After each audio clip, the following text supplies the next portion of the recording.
We are live. Hello, people. What is up, family? We are back. It's been a minute. We are back. It's been a few weeks since our last cast. We're stoked to be back here with all of you. Welcome to the stream. This is Actuali Podcast. I'm Chris. I'm DJ. And today we're going into episode 36 of John Vervaake's Awakening from the Meaning Crisis lecture series. This episode's on Religio, Perennial Problems, and Reverse Engineering Enlightenment. Oh, the perennial problems. The problems that just keep coming back. That's it, man. Unlike your garden, if you have deer. Damn deer. Them gosh darn it. They're lucky they're cute when they're young.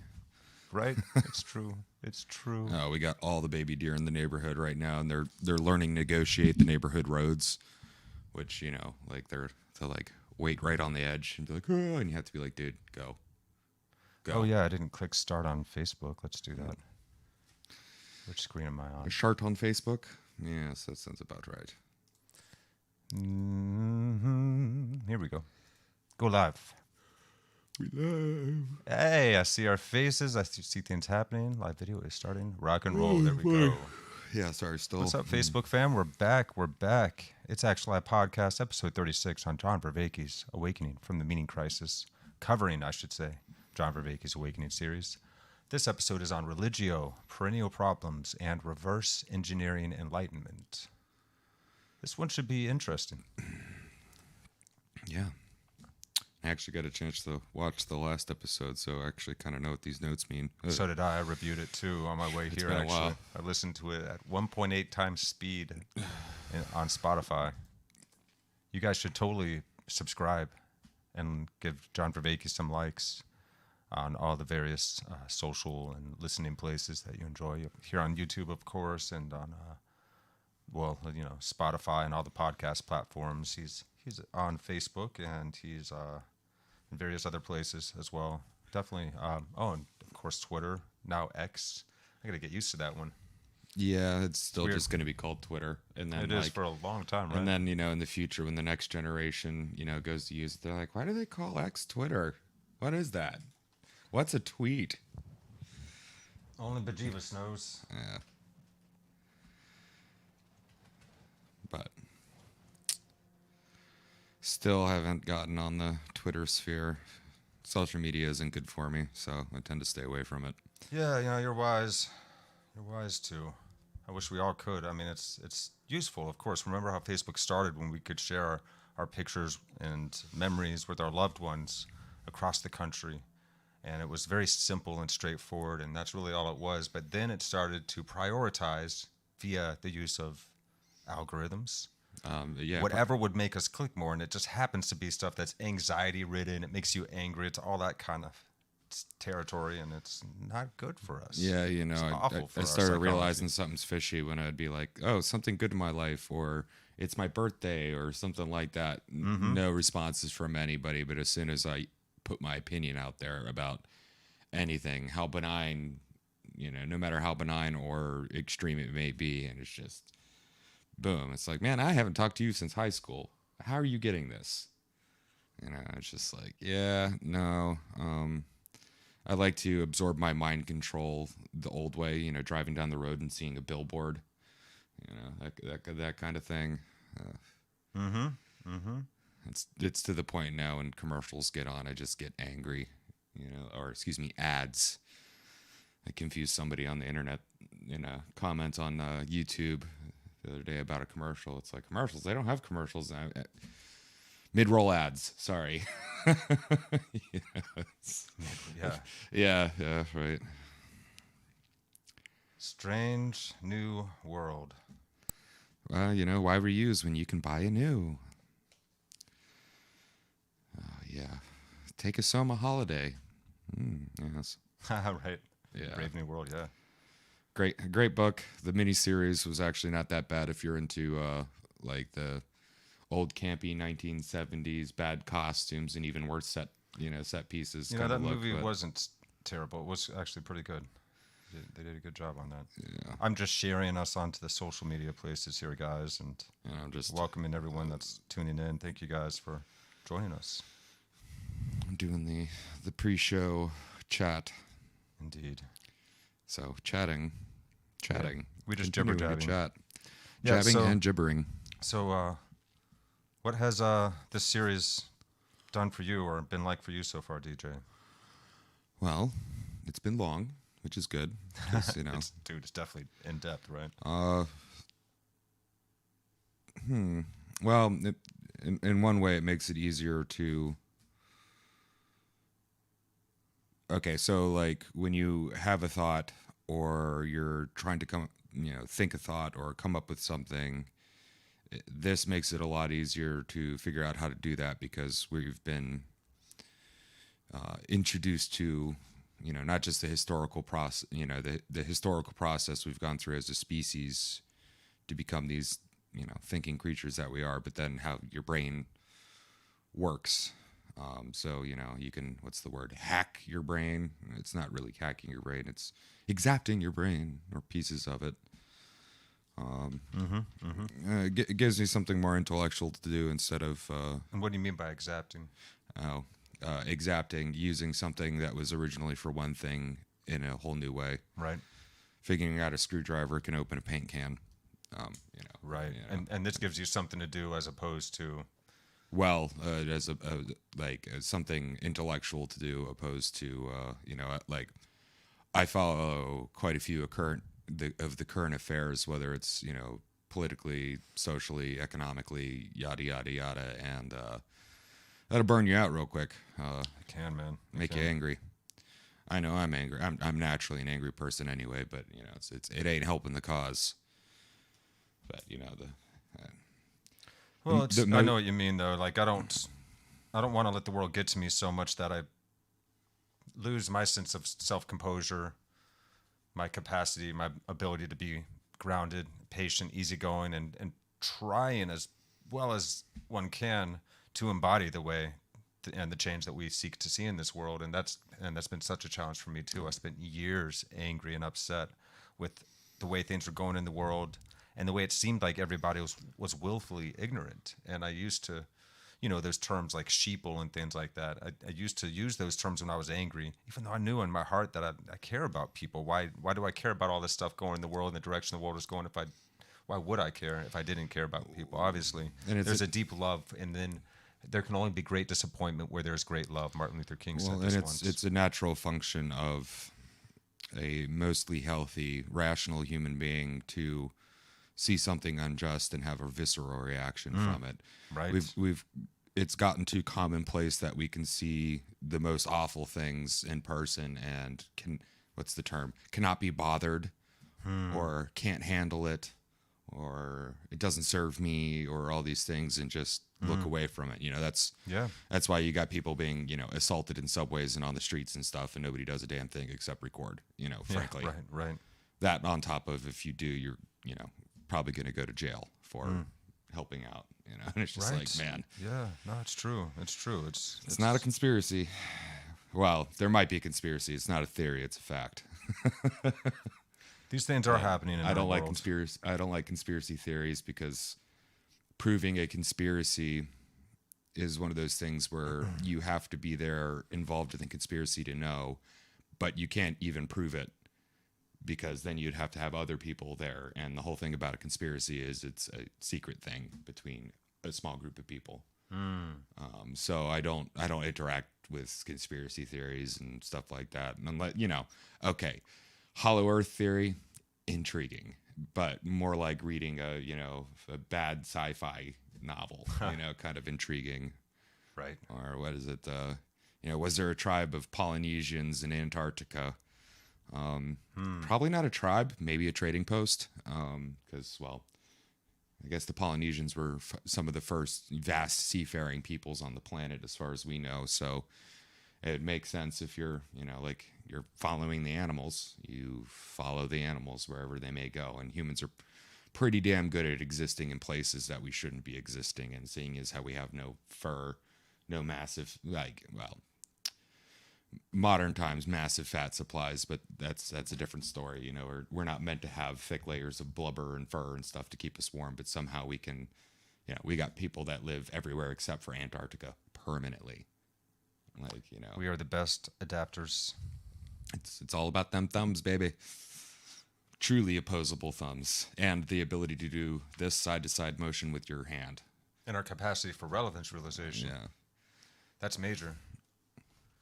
Our capacity to delve into such ideas as relevance realization, because I'm sure I'm sure animals do have. Well, they do have some relevant realization. Because they have to be able to, like, whether it's color based, shape based, smell based, movement based, other things to what is relevant in their situation. But humans have seemed to be the species that wants to move past just our existing in nature, day to day, survive and eat and breed. We want to do something more than just survive, eat, and breed. There's something that calls us to, whereas, like the deer is not like, hey man, like how can I make next year more comfortable for me? We're definitely taking that capacity for relevance realization further than anything before us, as far as we can tell. Storytelling and be able to listen to a story and personalize it to you and get something out of it is a powerful ability. And I think the greater apes or the great apes have a capacity for that too. Like Coco, the gorilla, she was distraught and sad when she heard Robin Williams died. When she hears about what's happening to her kind in the wild, she expresses being sad. So there's this ability to see another person's or thing's point of view as them as well. Like there is a capacity to reflect on cause and effect situations. So there's a little bit of the beginning of storytelling in there. Yeah. But, humans, we have become very sophisticated in our methods and techniques. So sophisticated to the point that, like, most of our deep communication we have is a nonverbal form or subverbal. Like the emphasis of how we say a word or which way do we look when we're saying it, how we're moving, how are we standing and presenting ourselves, stuff like that. Well, they say that 90% of communication is Yeah. Lingual. So is that right? Sublingual. It's or in our bodies, basically. And animals pick up on that too, but we've taken that to a whole other level. Yeah. We really have, especially once we started to add speech and language to that. Then we added music and we added art, and our art is so intricate, and the ways that we can reflect on each other's art and communicate through it are unlike anything that we see other animals doing. You do see some neat stuff happening with octopuses. How do you say that one? I think all of the above are acceptable at this point. Yeah. Fair. This is American English. English is convoluted as, already. American even more. Octoplurals. Yeah, yeah, right. I mean, they got multiple brains and multiple arms. I'm just glad pluralistic creatures. I'm just glad that they don't live very long, because if they did, we'd have a big challenge. Imagine an octopus that's been around for 90 years. They're already super smart after year one. They'd be hunting sharks. They would probably be hunting building us. Kingdoms.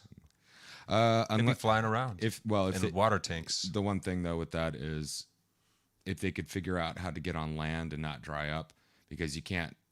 They'd be like Crane. You can't smelt. They'll build robots and they'll be in its belly. Well, that's from Ninja Turtles. Yeah. No, but the thing is you can't smelt underwater. So a lot of the technologies that have been very beneficial for us is because of our gaseous environment. Oh, yeah, that's a good point there. This guy's been reading up on his sci-fi. Oh, dude, I've been through all the rabbit holes and evolution postulations, and there's a lot of fun stuff out there, man. I'm looking forward to the next Dune film. That's going to be great. The first one that came out recently was great. Not the first of the movies made off of the first of the new ones, the Dune 2020 or 2021 or whatever it is. Great. Where they decided to actually be. And speaking of octopuses and squid-like creatures, that movie Arrival is excellent. Yeah. That's one of my favorite movies. I would say even better in successive viewings. The possibility for cephalopod type alien life is probably equal to, if not more than, 2 legs, 2 arm hominid looking right? life. Yeah. Well, I like how they depict them in that movie, because it seems like their atmosphere or the gravity on their planet was not quite as heavy as ours.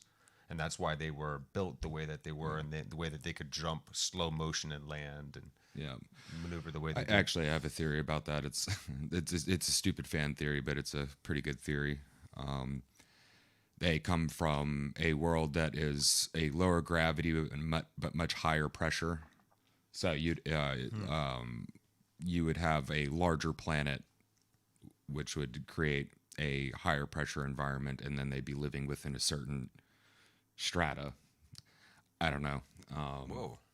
Yeah. You thought about this? Yeah, the planet is less dense in the sense of rocky mass, but more dense in the sense of Could air be like a huge pressure. planet that's been just corroded away into Swiss cheese by like acidic, volcanic, Or whatever. or And it's just like giant coral, and it goes from miles high and deep, and they're like all yeah, throughout. pretty much, because like air is a fluid, so you could have a planet that is filled with fluid, but Yeah, it's because a gas. super dense, cloudy atmosphere that they have inside their side of the chamber in their spaceship. But also, the other theory I have is they may have been in space for so long that they've evolved to a microgravity situation. Whoa, So maybe they probably started out as something spacefaring. smaller and more ground.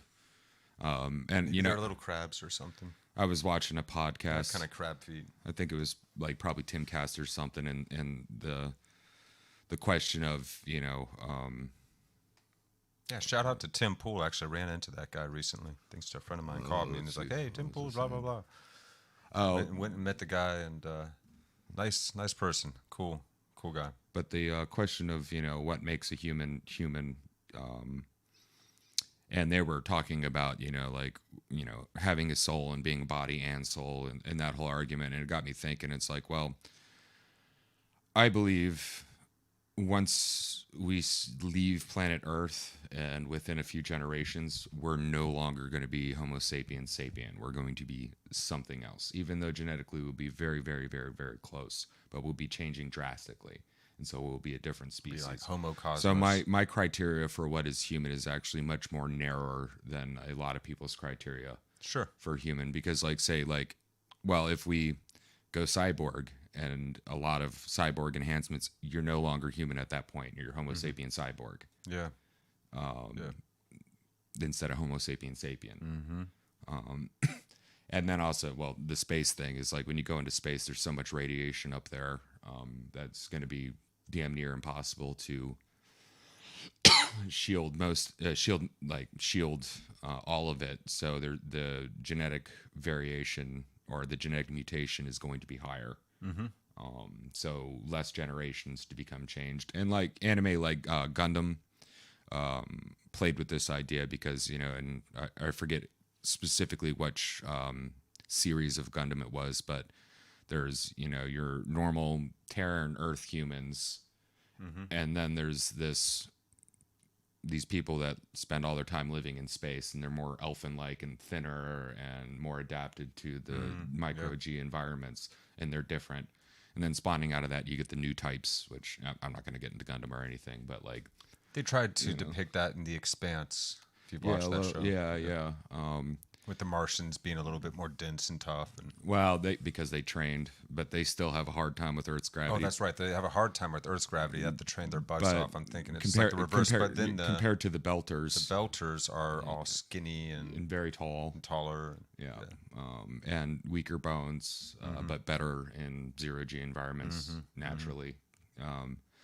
But yeah, that's what is it to be a human? That's the perennial question that we keep asking.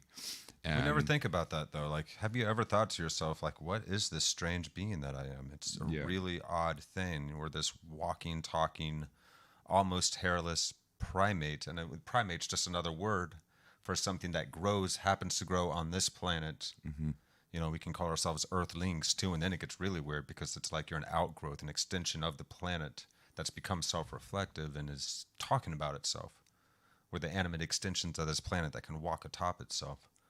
It's really strange. I don't know what this cosmos is doing.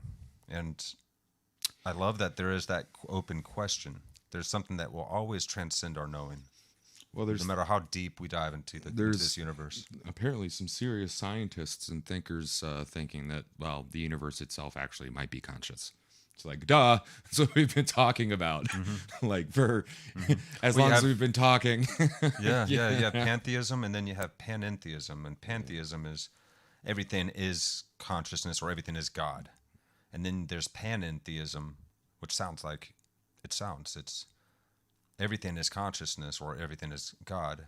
And then there is also the transcendent source, like God is outside of everything as well, and is in everything. So it's created, and you could say God's like this reality. If you believe in God, this is just a metaphor for those of you that are staunchly atheistic out there. So, don't get your pantalones in a bunch. But, it's the idea that God, we are in God's imagination. So this whole world, this whole cosmos is in God's imagination. It's like a dream of some super divine transcendent source. And it is also, since it is this transcendent source, it is also outside of this reality, and it transcends it. So it's panentheism, first pantheism.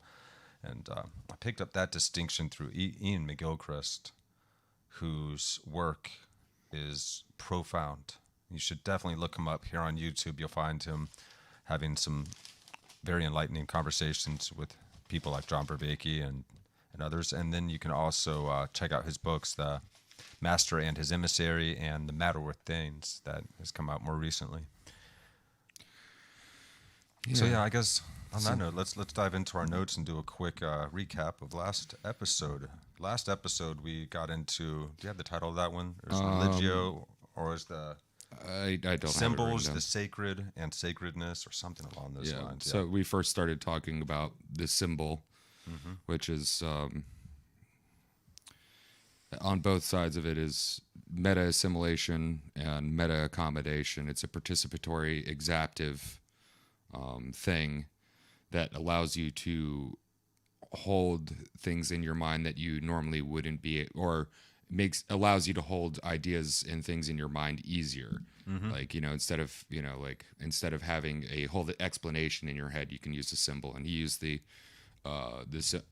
symbol of, the balance is for justice, So, and she's got a blindfold on too, so she's not able to bias. She's just trying to weigh things out evenly. I love that. And ultimately, the symbol is a metaphor. And metaphors are so pervasive in our language, in our lives, in our ways of thinking. So they're highly functional to us. And so much of our cognition is being metaphorical.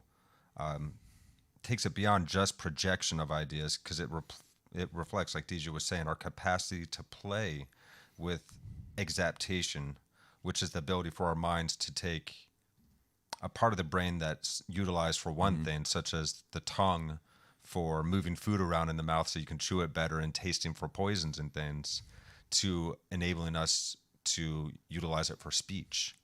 Another complex task that's totally different than the original task. So that's when your brain exapts part of itself to do something else. So our cerebellum, we're able to exact. We know that it does more than just help us balance, because the cerebellum does definitely take in your vision and your hearing and your actual balancing capacity into it. Optimizes all of those different inputs, you could say. It smooths out and defines patterns of contingency for us. So we can turn this capacity to balance that the cerebellum helps us optimize to practice skills in multiple different ways to activate. We can activate the cerebellum to be able to participate in the process of our own evolution and how the mind exapts. So we're holding in mind activating processes that allows us new affordances. I said that kind of quickly. Yeah, you were talking about how you can hold something in mind. Yeah, that's what the symbol is for, and this cerebellum's balancing act isn't just for sensory motor balancing, but also balancing the functions of the brain, but then can be used to help balance our understanding of symbols. And he brought up an example where he drew, a very sharp pointed shape and then a very rounded shape, and was like, which one's which? Booba. And most of the time people will pick Kiki as the sharp one, because both the word key sounds sharp, even though sharp is a metaphor, because words can't be sharp. I can't use a word to cut myself. Yeah, and boba is nice and smooth and rounded. So we can see how immediately and quickly our brain can do this, can create metaphors and utilize symbols to describe things that are very deep, like the idea of justice, with Lady Justice holding the scales and she's got the blindfold on, and that's saying a lot about, for Americans in particular, North Americans, United States citizens, that means a lot to us. We understand that concept deeply. We actually do. We're doing something like that, but for future generations, hundreds of thousand years in the future, or millions of years in the future, for things like biological contamination and nuclear waste. How do we make a symbol that gets the message across of don't mess with this? This is extremely dangerous. And, there's shapes and combinations of shapes that just hit us very deeply. As, like you could do something that would be like, what do you call it? Hostile architecture. Like, really ugly, nasty, sharp. Like you don't want to be there, but we're curious. We're going to be like, oh, what's this? Yeah. So it's like our nuclear, hazard symbol is shaped that way because it's the best way that we can come up with immediately communicating without any form of language other than the symbol itself, that this Danger. Stay away from this. This is not something you want to be messing with. Yes. So he brought up Jonathan Pajot, the symbolic world, and he says it gets us to savor the symbolic world, and I like that word, savor. Shout out to Mr. Jonathan Pajot. Check him out on YouTube and his channel, The Symbolic World with Jonathan Pajot. So symbols are participatory and have a capacity to put us into relationship with the idea through transformation. So you look through a symbol into the idea, and then the idea discloses itself to you, and then the pattern keeps going. And it's continuous participatory disclosure through the symbol into the idea. He brought up, Symbols can afford anagoge. Yeah, and he brought up like breath being a symbol. It's a focusing point to scale down the sensation. Yes. Breath integrates our processing together, so it can also disclose reality as much as it helps us look into reality. It helps us disclose reality and reveals aspects of reality. There's this inherent interest in breath as a symbol, or breath is a symbol that allows us to see into reality. We can utilize breath in various meditative art forms and so on and so forth. We even recognize that our relevance realization and our whole evolutionary process is doing this thing where it's coming inside itself and going in and doing like self-inquiry, and then it's going out and exploring into the unknown, and it comes back in and it goes out. And this is a process that we're going through right now as a culture. We went into this deep stage of exploration. We're out here in this realm of chaos now, and we didn't maybe do too great of a job holding on to our grounding.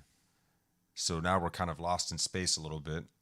Inevitably, we find ourselves coming back home with all the new knowledge and innovation that we've gained and picked up on. We're integrating that with the tried and the true, upgrading the tried and the true where needed. And so the process goes. So, the more deeply. Real quick before we move on. Sure. When talking about the breath as a symbol, it sensitizes us to how the mind is acting, less like, say, a container that holds a thought and more of a process. So the mind not being a noun, but a verb. And I think that's probably one of the more profound things I've heard in my life, because, the mind is always thought of like, you have a mind. It's like, well, no, you do mind. Yeah, we do mind. Do you mind? Yeah. Are you minding that properly? Yeah, so he brought up the American flag as a symbolic or an example of a symbol. It could be any flag, but since America has a lot tied up into its flag because we fought a war for independence and we've kept this country going for longer than any other country that fought a war for independence has ever done, which I think is impressive. We're still a young country, but still. But when looking at this flag, all the subsidiary awareness. So subsidiary awareness would be, I'm an American. I was taught about things. I was taught about the history. I live in a historic area, so I've had this. I've been immersed in this for my life. That's the subsidiary awareness. It's being all gathered together into one single point of awareness. Yes. Using the flag symbolically to integrate different portions of the self's processes, becoming more patriotic. It works for the breath the same way. Integration of many processes, and also disclosing the nature of the processes themselves. Yes, basically. So the more deeply we're able to see into ourselves, affords us more integration to be able to see out into reality all the better. So symbols can afford anagoge, enlightenment, so to speak. They can help us become more aware of something in a very deep way. So that American flag is loaded with so much meaning, like DJ was describing. So immediately, just by looking at a symbol, you can see into reality with much more depth. And so there's a resonance that's going on between the inherent interests and the revealed, and back and forth. Because yet again, you're looking through the symbol at the idea, which informs you, which then helps you look through the symbol more. Right. And at the idea, and it cycles between your inherent knowledge and interest in it. And that's why balance is not a process. It's not just a thing. It's a constant calibration. It's a feedback loop. It's a reciprocal realization. Part of our reciprocal realization machinery or processing that we're capable of helps to integrate different parts of ourselves. So we're seeing all that symbols do for us. And in music, we focus on music not for how it discloses, but how it helps us realize in a deeper sense. So we listen to music not to identify, say, the parts, the portions, the instrument. Well, unless you're like me, but that's different. So basically, the phrase he used was getting behind it, not to get behind it, but for it to disclose and enhance our understanding, draw us into it. Yes, music in and of itself, we're fascinated by, because it does tell us more about ourselves.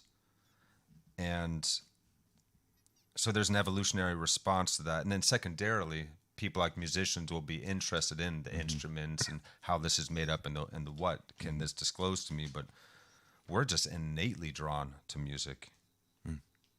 Yeah, and that's a beautiful thing. On symbols confronting us. So there's a starting point framing, and we need something to get us from our starting point into our optimal framing. But that does not limit you, to the starting point or even to the optimal, because optimal is not always optimal, or not always the same. What is optimal now? Optimal energy level for sleep is low, right? Optimal energy level for, having to go and do stuff is high. So you can't be limited to, one optimal end or just the starting point. The symbol also must be unstable, putting you into the machinery of what puts you beyond yourself. So ecstatic is the word he uses. Beyond yourself. They help us stand beyond ourselves. They allow for sensibility transcendence. The world opens up to us. We open up to it. We reframe. We expand to fit the new realizations that we gain.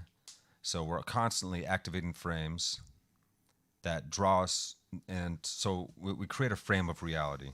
And then we draw out beyond it to bring into a larger worldview.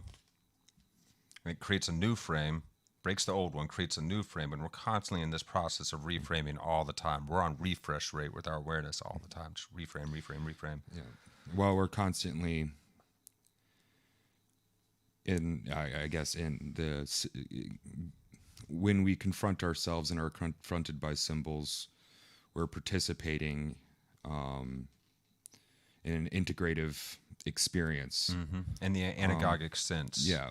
And Both integrating us, you, the integrating world, everything else. Everything's integrating together in an integrative fashion. And the symbol allows us to hold on to ideas more than just the idea itself, but like ideas as ideas.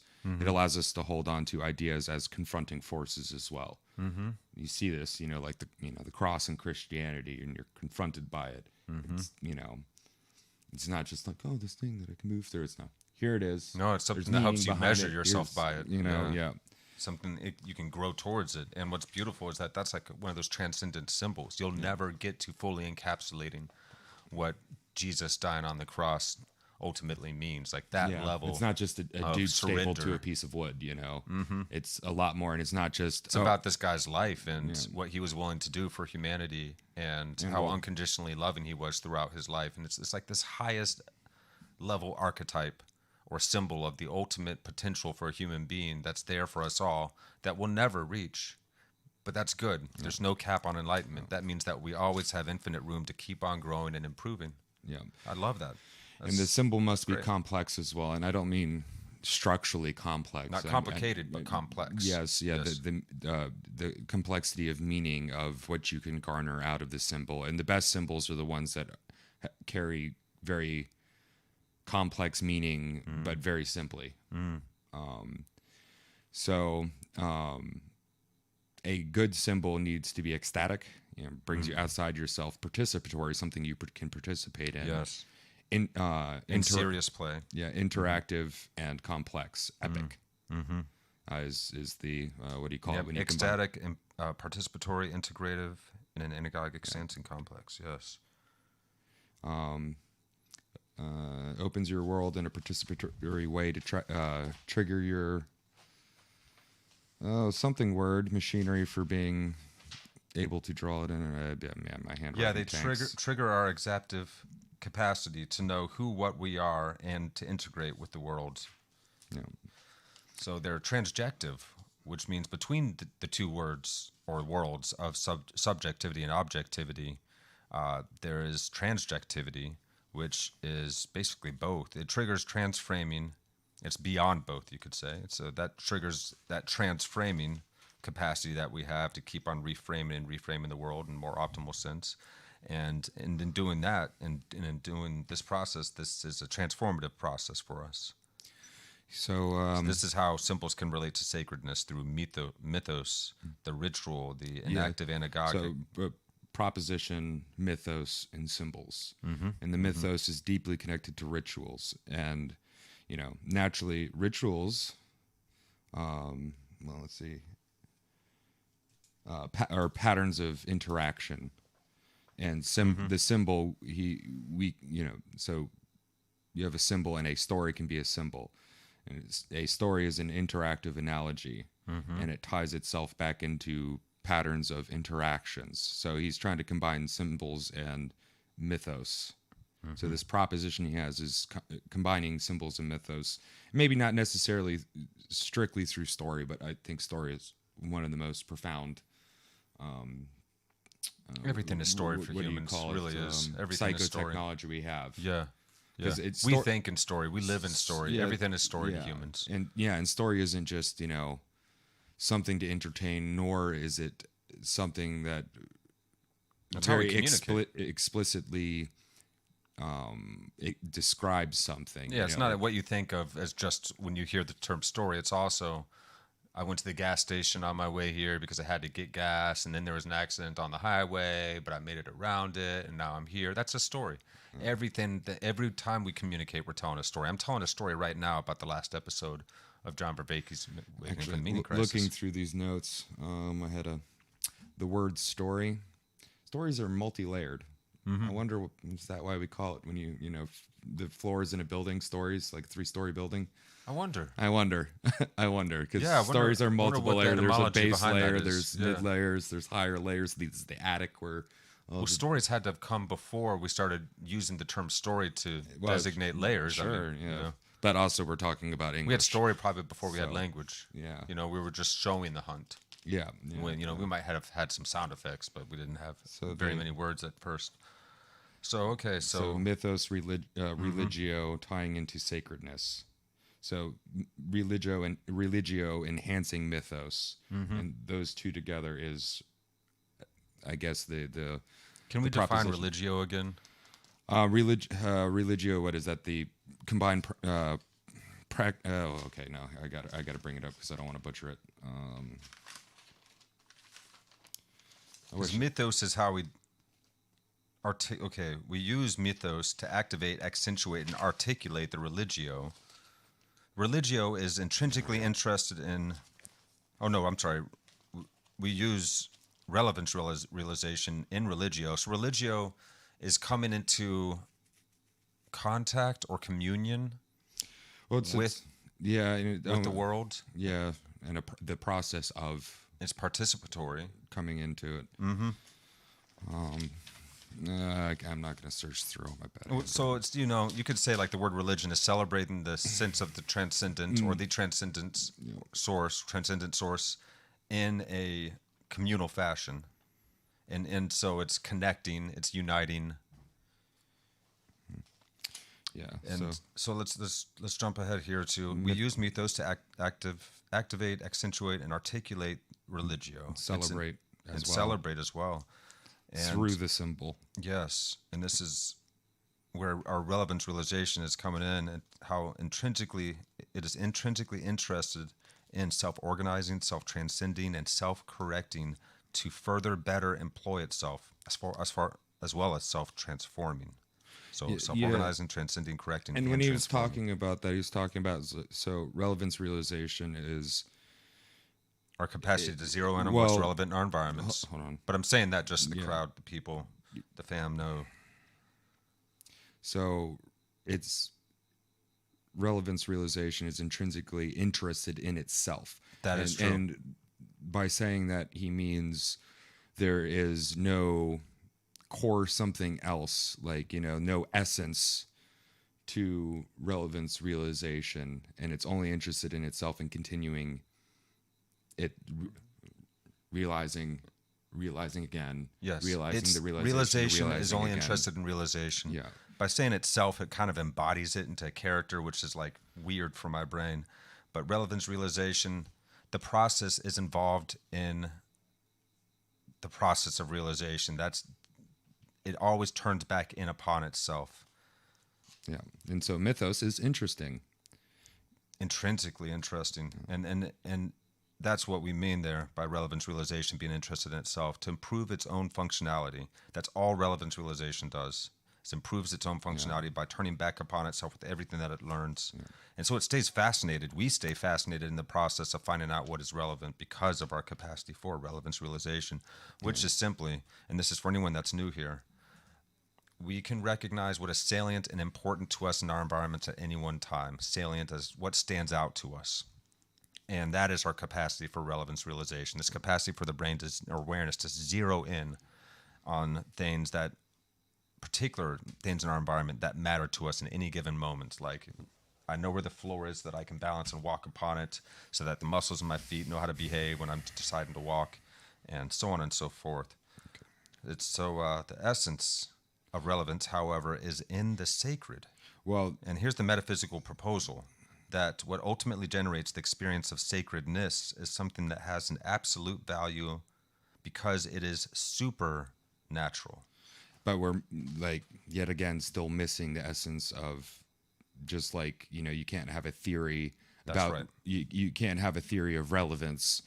Sure. Because you'd have to have an essence of what it is relevant, and like what we talked about before, depending on your situation, what is relevant is different. Yes, and we're saying this because Vervaeke was going through this whole process in this series trying to help cognitive science and neuroscience and psychology and so forth understand, is there a place in the brain that generates this sense of relevance? And we find out that there isn't a particular place in the brain that can do this. It seems to be something that many parts are doing together, and we are doing with the world as well. And and so when we say supernatural, we mean above nature. It has an absolute transcendent higher value. So we're not just talking about ghosts and whatnot right now. The things that are always of relevance to us are what's sacred to us, you could say. And this is a claim that there is an essence, like DJ was saying, a final formula to being relevant, but that it can adhere in a particular thing, object, or place, but that's a mistake. Yeah, there is no essence. There's only the ongoing process of relevance realization. And we can confuse process with product. We don't want to confuse the process with the products of relevance realization. The process itself is what we're looking at here to understand how may humanity awaken from the meaning crisis. And a categorical mistake. That's right. Is the term he used. We're putting RR in the wrong, or yet again the product category opposed to the process category, because we are categorizing creatures. That's what we do. So we're having a categorical mistake here. Right on. In the notion of sacredness. And he talked about the Gnostics that were constantly developing new myths because they're constantly evolving their relationship to sacredness. Yes. Because they realized, well, at least the ones he's referring to, realized that it's an evolving, growing process that doesn't have one be-all, end-all absolute. Yeah. And for all the mistakes that many of the Gnostics made, you could say the dark Gnosticism makes, there is another way. There is an inexhaustibleness, a way that reality can continually reveal itself to us. This process is evolution itself. Yeah. And that's the absolute, is the fact that it keeps going. I think that's like the immeasurable, the divine. The fact that it just keeps going is the continuing inexhaustible process is that absolute. This is what people are trying to point to when we use the term God, when cultures have invented and worshipped gods throughout human history. And this is not to say that God is or isn't real. We're looking into this together here. We're putting aside our senses of certainty to try and understand the place and time that we are and how we can best interact with the world today as it is. We are in a meaning crisis. We are in a crisis of culture. And you hear this term a lot, the culture crisis, or the culture war, which war is a crisis. It's a category of crisis. So I like this little quote here. Sacredness is an inexhaustible fount of relevance and wonder. Yes, this wonderful word. Inexhaustible fount of transformation, ongoing wonder, increased co-identification, and reciprocal relation with the world around us. That can deepen so much that through years of meditation, or maybe some fasting and intense breathing, or maybe a plant medicine experience, or what have you, one can experience the sense of oneness with everything and everyone. And it's not just an intellectual idea, it's experienced as the deepest truth one has ever felt. And we should keep in mind that to be sacred does not, something to be sacred does not mean it needs to be the be-all, end-all. It doesn't have, that's not the point. You have to be able to reach through it and have the world reach back to you. Wasn't that a lot more exciting that it would be an inexhaustible fount of wonder and something that is immeasurable and will always be beyond us? Isn't that a closer definition to what we're trying to point to when we say the word God than any strictly framed idea? Because once we put borders around an idea of God and say, this is the way it is, only, then we start wars, we fight over it. Every time you create a new name for God, or put a face to it, or put a box around it, you diminish. You do. You diminish the infinite. Yeah, and as soon as you put your finger on it, not your finger pointing towards it, but your finger on it, you also diminish it. And this one is better than that one. That's BS. There's infinite paths to the mountaintop, and we're in the midst of this story, human story. Some are better than others. That's why we have wisdom practices, and some are better, depending. It depends on what your intended outcomes are. So if you're looking for peace and prosperity, hopefully doing it within one's own life, or in thriving for one and all, living a little bit better. Yeah, the best good for the individual as well as the many. Then then you could say better in that sense of the word for sure. But so when we see through the world, it sees through us, and this is a really important point to set us up for this episode. But go ahead there. My last note here is the sacred, the transjective relationship between combinatory explosive nature of reality and ultimately a no thingness that is not a thing you can frame. It is a deeply participatory thing, not a noun but a verb. So the Yes. sacredness is a verb, Yes. not the noun. So And we're back that's to the no thingness of self. Yes. And I would say self with a capital S, such as what the Hindus and Advaita Vedantists and yogis and Buddhists are talking about when they talk about the true self. So that alternative proposal DJ just spoke of, sacred is a transjective relation beyond subjective and objective relation with the combinatorially explosive nature of reality. Combinatorially explosive means there's so much information that there's too much for us to be able to take in at any one moment. So sacred is a transjective relation with the combinatorially explosive nature of reality and the no thingness of self. Because if you've ever practiced meditation long term for a little while, you start to notice when you're turning attention into yourself and you're noticing all the thoughts that are coming up. You're noticing that you're having thoughts. You can even notice that you have a personality and how it presents itself in the world. And then you're like, well, what is noticing my person and my sense of personhood if I can actually see the details that I give to that person? Like, I'm like this and I like that. I prefer this, I prefer that. Well, who is the one that sees the thing that prefers? That thing has a no thingness to it. It's aware, but there's nothing that can describe it. well, and also The capital S self is indescribable. this is going to sound a little funny, but being a verb means it's not like a thing. So you could say like to kick a ball is a thing you were doing, but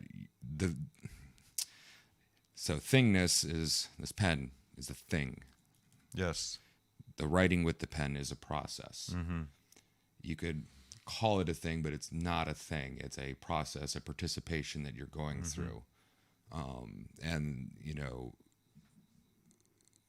what is sacred can't be condensed into a magic 8-ball or a little elephant statue or something like that. Now, mind you, you can use them as symbols Yes. to help get you into the process, but the sacredness is not in the object itself, but the relationship that you have with it Yes. to move through it. It's to a symbol have for an something that's understanding. an inexhaustible fount. Yeah. It's a symbol for something that partakes in the infinite. And when we use the term self, this is again taking us into that sense of the sacred. You can notice that there is a part of you that has never changed, that is ageless. They call it the unborn in Eastern mysticism for this reason, because it holds no descriptions. You can say, I am mad, and then you can notice yourself and the anger arising in yourself, but the part of you that is noticing the anger arising in yourself is not mad. It just notices, like a camera recording. It has no preference for what appears on the screen. It is just there being aware. And that is... I'm fairly like, certain my awareness is always angry. No. I'm joking. No. I'm joking. But have you tried? Yes, And this yes, is so unique. I've thoroughly been into those And it's depths. a thing that you can hear 100 or 1,000 times, and still we barely scrape the surface of getting to know this true sense of self that is before all of our ideas and perceptions about reality. Before the mind describes itself, what is there that is aware of the mind that describes? It is descriptionless and impossible itself to describe. So the inexhaustibleness, the inexhaustibleness that powers the experience of the sacred is what we're going to delve into. Yeah, tonight. reverse engineer. Bust out your ratchets and your screwdrivers and your wrenches, guys. We're going in. Metaphorical ratchets, screwdrivers, and wrenches, unless you want to build something that somehow encapsulates all this in a physical form, which would be really cool. I wouldn't know how you do it, but statues, art, yeah, that thing. You're going to build something like that machine in contact, and Yeah, you're right. going to end up on some beach talking to some relative in alien form. God knows, be careful with what you build. Well, thank you, fam, so much for tuning in. This is Meaning Making 101, where we've been covering John Vervaeke's Awakening from the Meaning Crisis. We're now up to episode 36. If you guys enjoy this series, make sure to smash that like and subscribe. That would be over in that direction. There's your like and subscribe buttons over there. Check out our band, American Dharma. We got shows coming up, and if you follow us on Facebook and Instagram, you can see what we got coming up. And we'd love to have you guys come out if you're in the DC metro area, where we do happen to play live shows sometimes in our rock band. And yeah, make sure you're giving John Vervaeke likes and subscribes. Let's make sure we give Mr. Jonathan Pajot as well some likes and subscribes for his help and assisting us in understanding wonder and symbol and all that good stuff.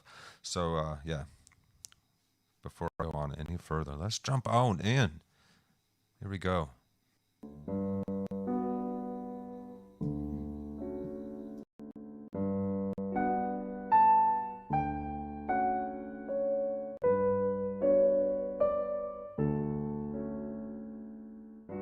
Welcome back to Awakening from the Meaning Crisis.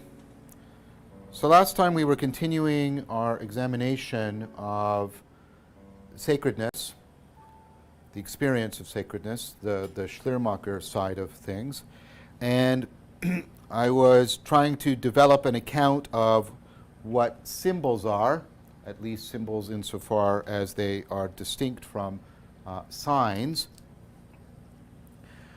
is a way of trying to understand the role that symbols have in our understanding of sacredness. So I was presenting to you the view that symbols are a participatory machine. That's not the right word. The symbols are, the word I want is they're a participatory act. That's the word I want. They're a participatory act, and that participation has a connection to the activation of a profound kind of metaphor. By activating that metaphor, we are reaching backwards through our exaptation and reactivating that material so that we can re-exapt our cognitive processes and re-experience, re-appreciate, re-see, re-understand some aspect of reality. And that re-exaptation makes the use of a symbol a deeply participatory, transformative thing that we do. And that with a symbol, we're activating all that re-exaptive machinery in order to hold something in mind so that we can see more deeply into it, be more in contact with it. And then I argued the point of that is ultimately to set up an anagogic process by which I am transformed so I can see through the symbol into reality, and so that reality can speak through the symbol to me, and that we get an anagogic flow happening. And I'm becoming deeply integrated, the world is becoming disclosed, and that mutual reciprocal realization feels deeply sort of like love coupling to reality in a profound way. And so that symbols are, in that sense, designed to get me into a trajectory of transframing. They're designed to, in wonder, open up the world and also grow me so that I can be in that larger world. And that points to how symbols are ecstatic, they're participatory, they're integrative, they're complex because they help to complexify me and disclose the complexity of the world in a coordinated fashion. And then I suggested to you that we understand symbols as mythos, that it's always a symbol and a story together, and the story points to the ritual, and the ritual is also, right, because the mythos is always enacted if it's going to bring about the transformations that it wants to bring about, or that we want to use it to bring about. I think both of those are right. We can use mythos to activate, accelerate, articulate, and appreciate religio. And religio is inherently valuable to us, so even that alone is going to be very valuable to us. But in addition, the act of seriously playing, not only is it development of what we find intrinsically valuable, because it's constitutive of our ability to value anything else or interact with anything we consider valuable. It's because it's primordial. Not only is that the case, but relevance realization, which is at the heart of Religio, and I've given you an argument for that, is constituted to, it functions, it is structured to function. It functions by being interested in itself, correcting itself, transcending itself, developing itself. So that's why we love the flow state, right? It not only is it optimal in the, right, this playing with Religio, like the flow state, is not only optimal in that it's getting us to be our best, we also find it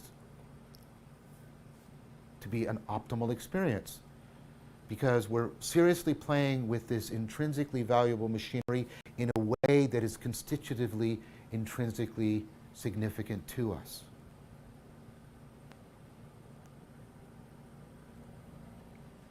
And I propose that when we are using the symbol to get us to play with the machinery, the meta-assimilation, the meta-accommodation of sacredness, or at least the meta-assimilation, the meta-accommodation of the higher order relevance realization within sacredness, then that's what we deeply mean by the experience of sacredness. And then I propose to you a proposal I need to return to now, because I only initiated it last time. I propose to you that we move off of sacredness and onto the sacred, and a particular proposal as to what is the cause or the source of sacredness, the sacred. And again, I'm using that term because it's as neutral as I can find. And the proposal, which again you don't find in some accounts of sacredness, the sacred that is the Tao, I do not think is supernatural or absolute. The sacredness of Shunyata is definitely not, right? So when Prince Wu asked Bodhidharma what was holy about his doctrine, and he keeps pressing Bodhidharma and he keeps saying, no, not that, and then the prince gets upset and says, well, what is holy about your doctrine? Bodhidharma says, nothing holy, vast emptiness. Shunyata is in that sense sacred, but it's not holy. At least not in the sense of, a supernatural source of righteousness.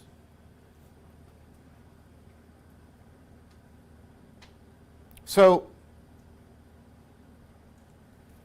I proposed an alternative to that idea, born from a critique. The critique was, there's something wrong about trying to essentialize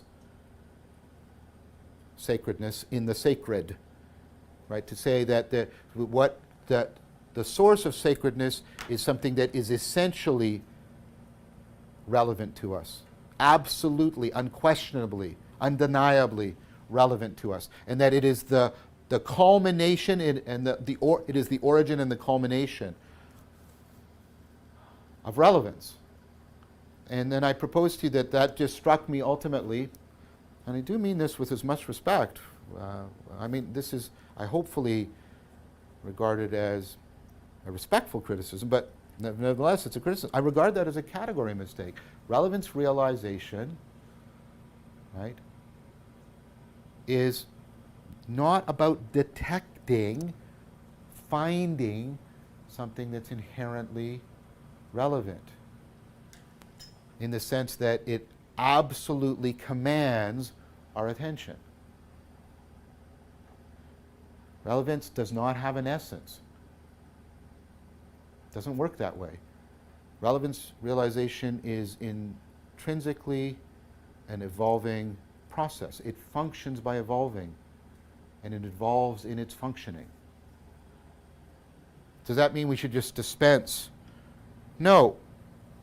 Because I proposed to you I propose one thing and then I want to add another thing to it. I propose to you that there's a different way of thinking about sacredness that comports well with this idea of right? The sacredness of sacredness. There's an idea, a way of thinking about the source of sacredness that comports well with the picture of sacredness that I've tried to argue for, which is namely the idea of sacredness as the inexhaustible.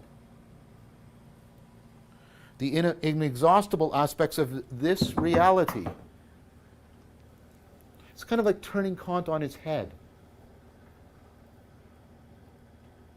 This reality is always a source of wonder for me, not because there is an object that is specifically or absolutely has the claim on me of being the source of wonder. Every object, everything is culminatorily explosive, vast emptiness.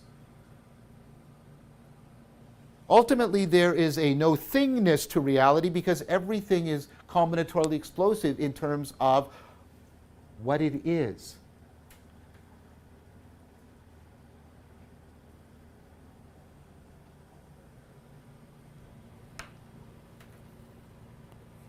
But my processing, precisely because of the way it operates, has an inexhaustibleness to it too, a no-thingness to it.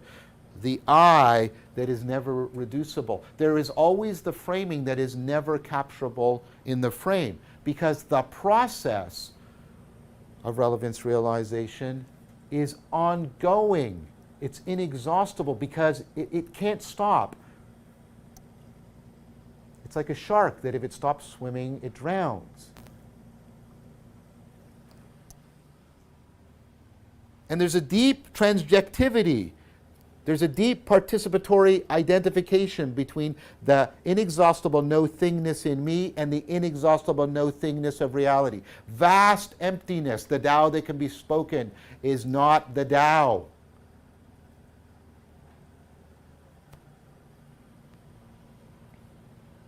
And so I can return again and again and again to the world. And again and again and again, there is the real potential in the world of sacredness. Now, why might people, now this is a conjecture on my part, I'm trying to offer an explanation, and it is not intended to be a justification because that would be inconsistent with what I'm saying. But why is it that we might get this way where we get this? This is where it is to be found. And this is where I think we do need to be more charitable. Oh man, and I don't want to sound condescending. There is a real sense in which particular symbols, particular mythos, is indispensable for people. It might be, and in fact it's highly plausible if you think about it, given my own personal history, the way relevance realization has unfolded, the way Religio is for here now, me, that certain symbols are indispensable for me to activate, articulate, appreciate, accelerate my Religio. Those symbols may be indispensable for me because of the way my relevance realization machinery is evolving. They may be indispensable to my Religio because of the kairos that is always part of my ongoing, see, the problem with Religio is it's a noun, right? But my ongoing Religio, even saying my is wrong, right? Because that makes it sound like something I possess. The Religio that my world and I participate in and co-emerge from. It may be to a certain set of individuals that these sets of symbols are indispensable. That makes sense to me. That is how relevance realization works.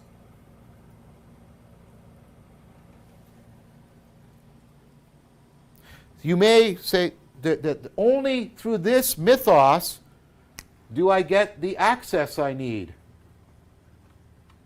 to activate, accentuate, appreciate, accelerate, articulate my religio? I think that is a completely plausible hypothesis.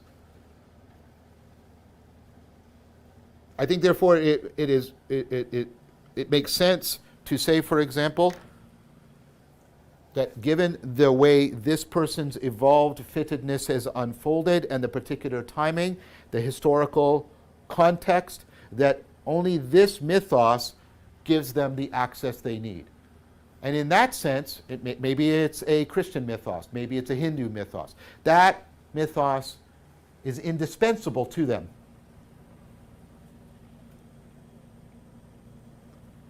But here's what we shouldn't do. We shouldn't confuse indispensable to an individual, to a community, to a group, to a tradition. We shouldn't confuse psychocultural, cognitive cultural indispensability with metaphysical necessity. Metaphysical necessity. English is indispensable to me. I cannot communicate to you without it. Given this time, this place, my own history, where we are, the timing of things, English is indispensable to me. That doesn't mean that English is metaphysically necessary. It didn't exist, and it will not exist at some point. And it is not some final, complete, or absolute version. It is not the perfect language. It is not the final language. In fact, it performs precisely because it's continually evolving as a language, so that it stays, at least to some degree, in touch with the world.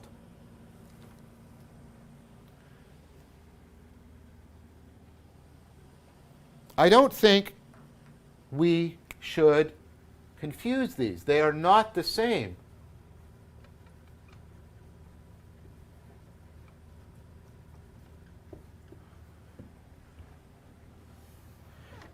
I do not think we should understand the sacred. We shouldn't do this.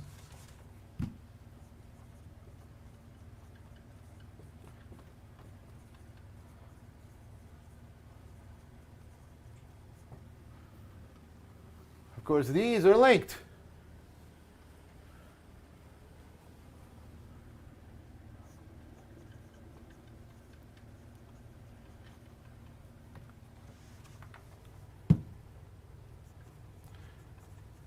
The inexhaustible source of perspectival, participatory, procedural, and ultimately propositional intelligibility.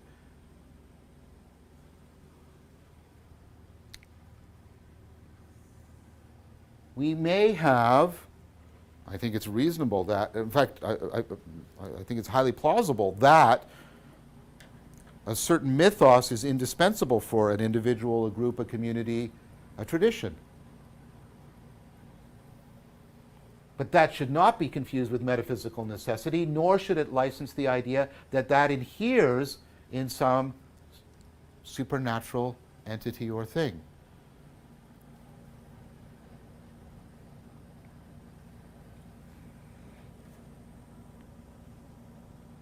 The shark, being the way the shark is indispensable to the shark's capacity to survival. But that doesn't mean that that is the final, finished, absolute form of fittedness.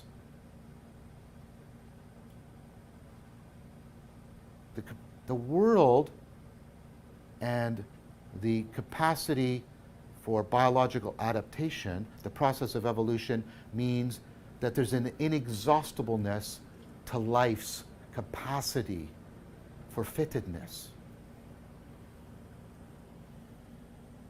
That, to me, is a reasonable alternative to understanding sacredness than to think of it as inhering in some final absolute. So, if we could give up the confusion of indispensability with metaphysical necessity, if we could give up identifying the sacred, that which generates sacredness, as the supernatural, then we would not have to be committed to a two worlds mythology for accessing sacredness, the deep connectedness of Religio. Now, that in and of itself is not, well, that's not the response, right, to the meaning crisis. That's insufficient. That is, and I mean this seriously, this is the first step. The first step is to try to understand the machinery of connectedness and understand it in a way that allows us to disconnect it from a metaphysical essentialism, disconnect it from the supernatural and its commitment to a two worlds mythology. Instead, understand it in a fashion that is completely integratable with science. Because if you remember, this is all grounded in a naturalistic interpretation of relevance realization. This would be an account that resituates us back within that scientific worldview, while also giving us a way, a deep way, of talking about, experiencing sacredness, deep connectedness, deep self-transcendence, deep transformation, etc. Now, I need to do a lot more work, and that's why this series is not yet finished. I need to show how this model of relevance realization does address the historical issues. I've been already suggesting that to you. But how does it help to address where we got to historically, the historical factors? But there's another thing that I've been alluding to that we also have to address, and they are integrated together. And now that I have this theoretical machinery, I can talk about it better. Because we now have, I think, a more careful way of understanding the meaning crisis. This marker is no good.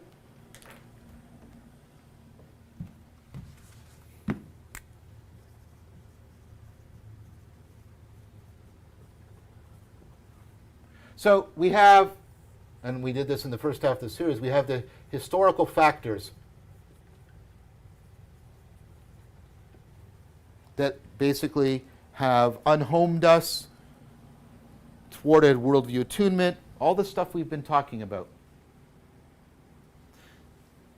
And of course, they need to be addressed. And part of how we can awaken from the meaning crisis is we have to respond to these historical factors. We have to come up with a way of re-articulating our worldview in which we can get back that sense of deep connectedness, what I've been calling in the last couple of lectures, sacredness, that kind of deep connectedness that affords the satisfaction of our sense of being in contact with the world, affords self-transcendence, affords meaning in life in a profound way. So, can this view give us something analogous to what the three orders? We've got to get to that. That's how we respond to the historical factors. But you're starting to see how it might do that. We're starting to see how we can get an account of sacredness that can fit into the scientific worldview and fit us back into it. We need to do more on that, but you're getting a beginning of that. But there's something else now that's coming to the fore that we need to address, which is, right, the structural, functional analysis of meaning making, what I've been calling the scientific analysis, because I think that's fair in contrast to the historical analysis, is also disclosing something else. And that we've seen this all the way along. And I've been hinting at it, right? Because the machinery of meaning making, of course, also is the machinery that is going awry when people are experiencing a sense of meaninglessness. Remember the core argument that the very machinery that makes you adaptive is the machinery that makes you vulnerable to self-deceptive, self-destructive processing. The very machinery of RR, relevance realization, that is making all of this deep connectedness possible for us is also the machinery that can go horribly wrong. We've already seen that. I want to start talking about the perennial problems.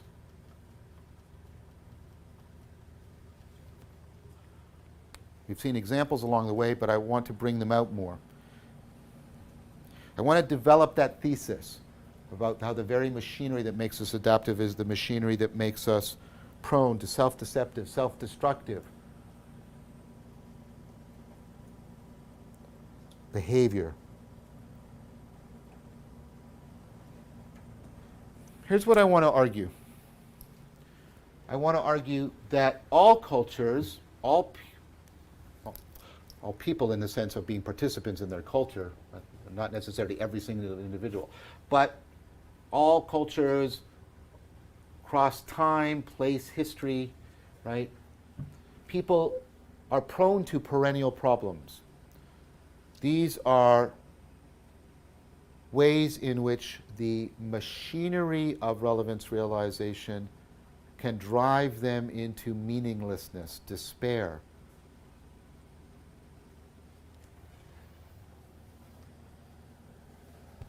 So the idea is that inherent in the machinery that makes us adaptive is inescapable vulnerabilities to self-deceptive, self-destructive patterns that can deeply undermine our religio, the agent-arena relationship, such that we experience meaninglessness, absurdity, alienation, etc. We fall into despair.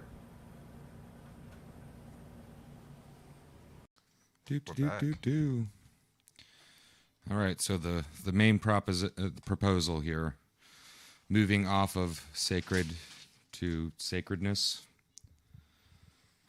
not holy, but vast openness was the quote from. I like that. So the source of sacredness is not necessarily sacred to us. So the source of this sacredness can't necessarily be objectified into what is sacred to us. The source of sacredness is not the crucifix itself, or the mandala, or the person that's also a symbol or an archetype for us on how to live.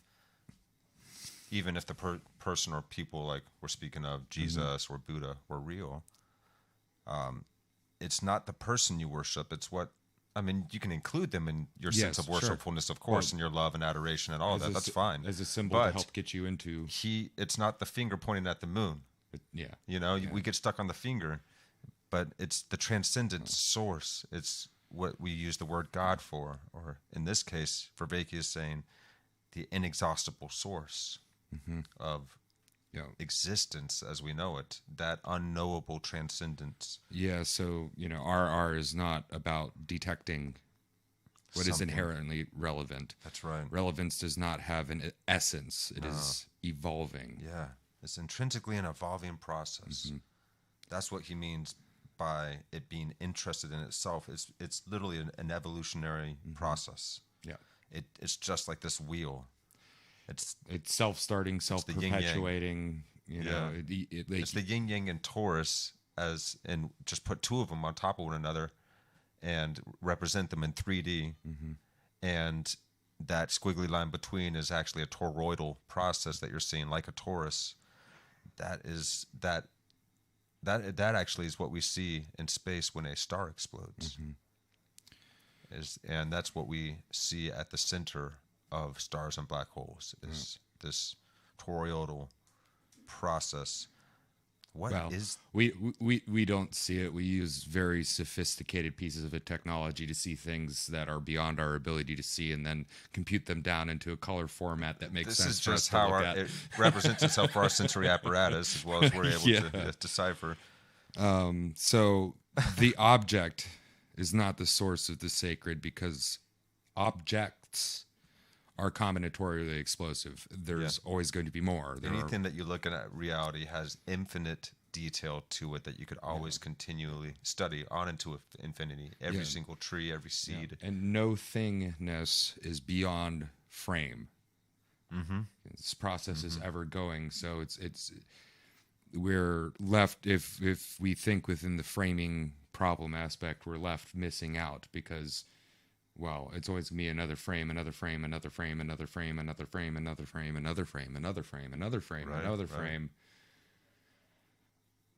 It's ongoing. It's Reality is amorphous, well, it's ever changing and constant flux. almost, that imagery was almost like, looking at time, like all aspects of things happening in time. The human worm effect. Right, yeah. You know. If you looked at the human without time, or in like a higher sense of fourth dimensional time, you would see just you'd see like the front of our body, and then this long Now apply effect going on Now apply that to no thingness. to when you were born, and everywhere you went is like the snake is going around everywhere, this worm thing. So the Tao that can That be is smoken weird. is not the Tao. So the object that can be objected is not the ultimate object. The any freeze frame within time of the human is not the whole human throughout infinite time and process. Anything you could use, any name you could use to try and define or describe or name God would never be it, because it is the infinite. It is the immeasurable. It is. So yeah, the proposal Vervaeke has given us here then, or there's a question: what is the cause or source of sacredness, our sense of sacredness, which seems to be a higher order level of relevance realization processing occurring in the human brain, in the mind? The question then is, what is the cause of this sense of sacredness that relevance realization utilizes as a higher order way of optimizing one's relation with reality? And then there's a proposal that the Tao is not necessarily supernatural or metaphysical. Yeah, And he critiques the way that we centralize the sacredness in symbols only so that we can understand that the symbol is not the thing it is pointing to. Yeah. The menu is not the food. Yes. The map is not the territory. But we constantly get mixed up in our brains, and we treat the symbol as the thing. Yeah. And to a certain extent, like if we're using a symbol to express very deep, complex, ideas and have these confrontations, The symbols are beautiful. We should hold respect for symbols. Yes. Don't trample on your They're home so helpful flag. for us, yeah. Don't flip the cross upside But they're down. just pointing Don't, to something that is they're just an icon for something very complex. Well, you're not. That happens to you're be an not destroying- inexhaustible fount. You're not destroying the idea if you destroy the symbol. You're merely destroying your ability to participate with that idea in that way. That higher order language is Yeah. basically what these symbols help, and religion to help us utilize. Well, I think Or that's the mystery schools have helped us utilize in the past up to now, but now we all know each other. And since we have these tribal instincts built into our genes from the previous hundreds of thousands, you could even say millions of years back into our primate evolution, the human being, the Homo sapien sapien now, still having this tribal tendency, is starting to tear the world apart. And we're in a stage of rapid fragmentation, division, and disintegration of culture and civilization as a result of our inability to yet balance that tendency towards tribalism, which has good aspects like family and community. and particularly at the scale in which we're functioning, how distributed our cognitive network We're now is. a global village. Yeah. So it's a new world for us. And what kind of new world do we want to we're have globally here? aware of all the different villages. Yeah. Because if we were all just one global village, it'd be fine. We'd be able to function. Well, I think a lot all the better, villages agree that we've let the demons run amok. that we've let the greediest, except for you the could say even demon, the except for the evolutionary demon village, and one. they're saying we don't exist. But this segues us really nice into the indispensability of particular mythos to a people's. So, like, if you grew up Mennonite, that is your frame. Those are your practices. This is how you go, and you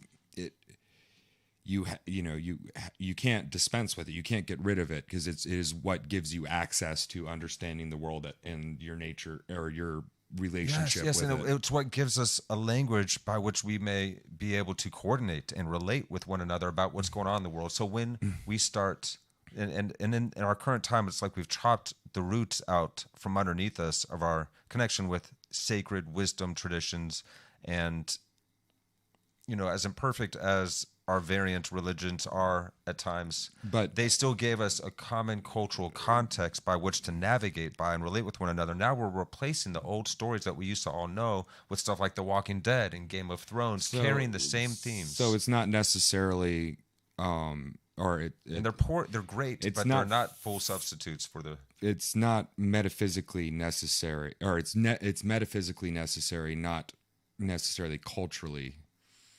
Like on a cultural function level, we need myths, and particularly ones that are closest to us.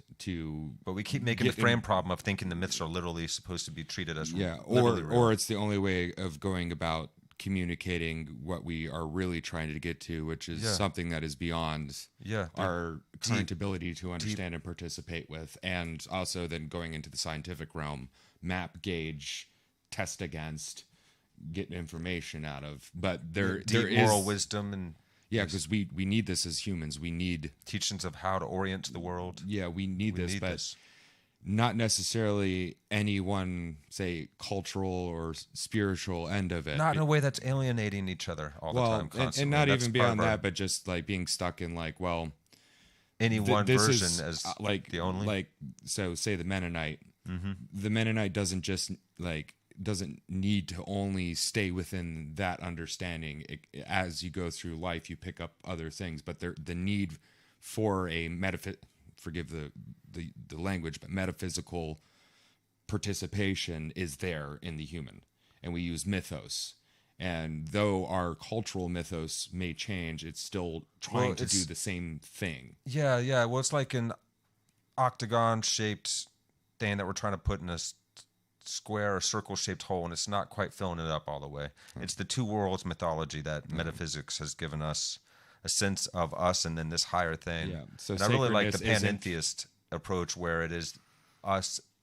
We are all in cosmos itself is in the higher thing, and then there is the higher thing that is beyond and transcendent of it, and it covers both ends. But the sacredness, the indispensableness, It's not an either and or. the sacredness isn't equal to supernatural or metaphysical either.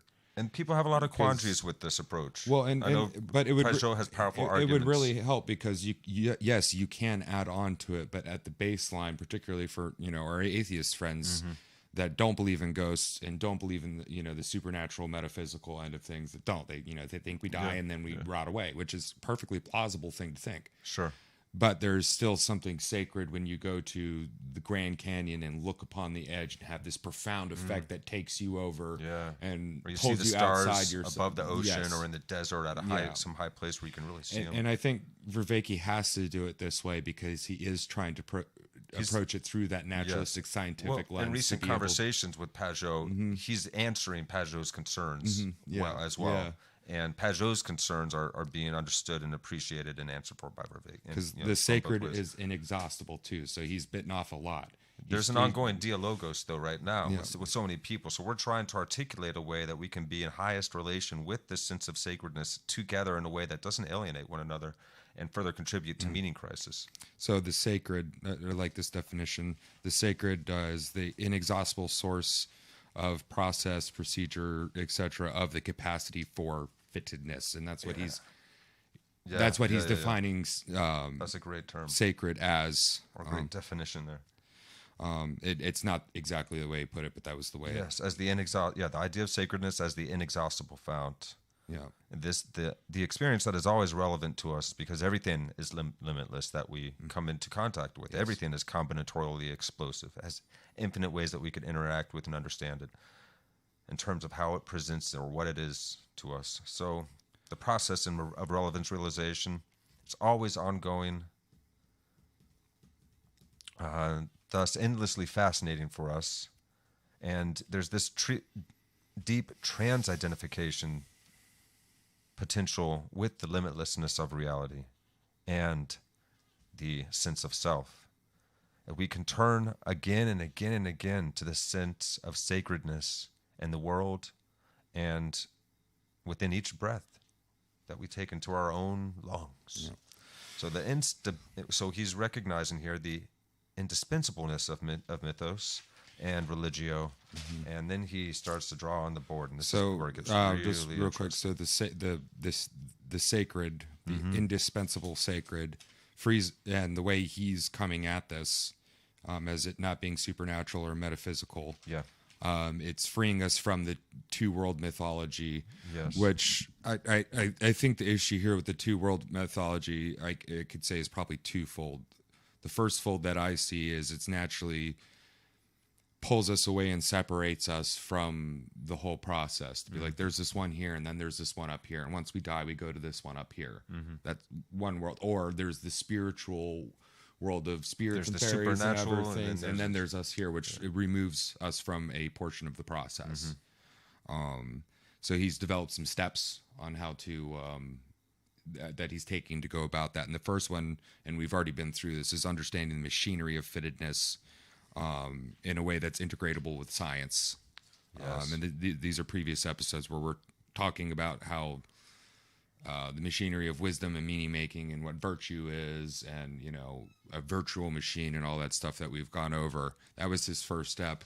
And then his second step was to show how the model of relevance realization addresses history. And we've gotten into that to a certain extent, but it will continue to be going. And then this step 3 is when he's getting writing on the board with the meaning crisis. Right. And we have the historical factors on one side, and how do we respond and articulate our worldview within the frame of history, right?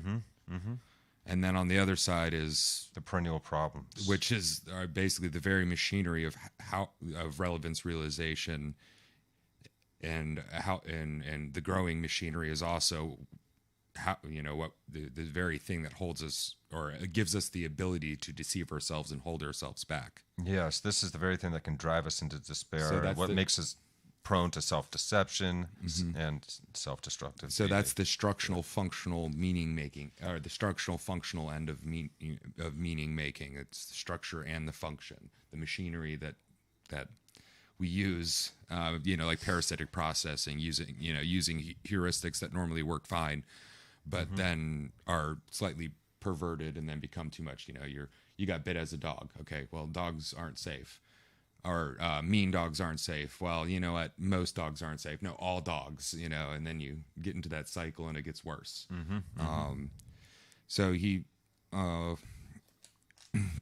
So the historical factors that we have to awaken from that he mentioned, and the perennial problems that cause us to be prone to self-deception. That's what he's looking at here, so that we can find a new way to re-articulate our worldviews, our sense of the sacredness and religio that affords that connection with each other and in appreciation and love of this world, to afford self-transcendence, a sense of meaningfulness in the world again. And involvement with the world and one another. Almost rescuing the baby from the bathwater instead of just throwing it out the window. Yes, because the world and its capacity for bioevolution points to its infinite, ongoing fittedness. And since there is no final absolute, we don't want to confuse the meta and the super for what seems to enable us to have, through religio, a sense of what is sacred. It could be accessible for all. And it's he says further, to understand the inexhaustibleness beyond a supernatural or two-world mythology. So I'm jumping back a little bit there, but just to set us up, because we are showing how this does address these perennial issues. So here. Yeah, and we'll be looking at peoples, and not just a person or different people, all peoples across time and space, and their proneness to these perennial problems. Because in order to, well, I won't say in order to, but one of the things we do as humans is we can look through time or experience and associate it with ourselves, glean a solution to from somebody else's problems. Yes. And we can do that with time. We can do that with space. We can do it in the moment with each other as we go along. Well, we just naturally do it. It's how we learn as kids. Yes. You watch somebody do something and you start to figure it out, and then you can kind of do it for yourself and apply it to yourself. You reenact the story that was told to you or shown to you in some way. Yeah. And we become involved in the story making as well. And this is just an assumption, but, haven't gotten into that. I haven't watched this episode yet, but we'll probably be getting into defining what some of these perennial problems are and getting to the root of what they are. Not just like, oh, people don't care anymore. Because, well, we've been saying that forever. Oh, people don't care anymore. Oh, the new generation is so weird. Sure. I don't understand them. They don't come call me anymore. Well, that's relatively new since phones, but I don't visit. But it is a perennial problem. It is a perennial. That seems exacerbated well, nowadays. and if you maximize that to a communal level or to large communities, and then like a country or a world level, then your meaning starts to tank. What's my meaning in here? I'm losing my connectedness with people, and then hopefully not with the infinite in the world and God, but when you become nihilistic. And nihilism might come up, and where's that coming from? Because it's like, oh, well, people are nihilistic, and it's a loss of a sense of connection with the sacred. Yeah, so it'll be interesting to see, because I'm a grumpy because I care.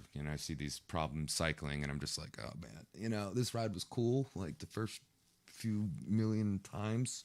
Well, anger is a response to our sadness for what we see happening in the world, and it's a fiery force because it's there to give us impetus for energy, for movement. Particularly with me, my anger comes from the inability to either communicate something or do something about it. Well, we got to turn it into art. I think we turn it into art. We sing it out. We breathe through it. We move with it. That's why I'm in 3 bands. We learn, right? Yeah, we learn how to integrate it in a way so that it's not sticking and building up. That fire is just staying inside, and because stress beats us down, and there is a way, and we're reaching for it, because I empathize with this because I've experienced this so much myself and still often do.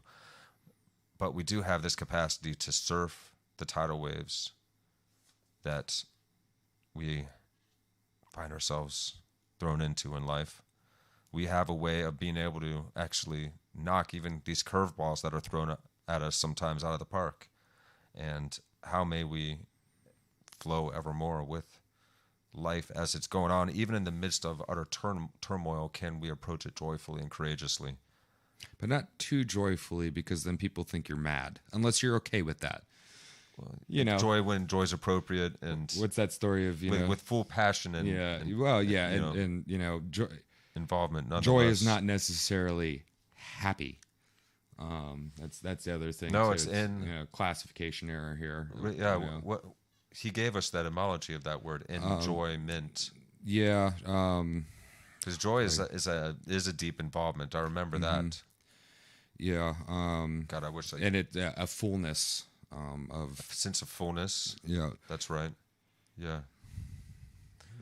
All right, fam. So I think, did we catch up everything? That last little bit, I took sparse notes because most of it's just stuff that sticks in the head that I'm still working on. That writing down the words wouldn't have helped. So to quickly summarize, then, guys, we're gonna go into historical analysis now with everything that we've learned thus far, and we're going to also answer the structural functional analysis of the perennial problems that present in our awareness, because it's very much what makes us adaptive through relevance realization, what gives us this deep sense of connectedness, this higher order self-realization of the sense of sacredness, of what makes that available, can also go wrong. Yep. in powerful ways. And then that cycles back to the historical factors and seeing where it went wrong. Yeah, and that's the argument then that DJ was touching on, how all cultures and individuals within those cultures, regardless of place and time in history, are prone to these same perennial problems. Yeah. Relevance realization, as much as it can drive us upwards to the highest level of anagoge, sense of connectedness, oneness, enlightenment, self-realization, the deepest sense of enjoyment and meaningfulness with the world, can also drive us into despair that equals that in every measure. Well, you know, the same mechanism can drive, you know, that you could be very rational about your suicide, but it's still not where you want to be.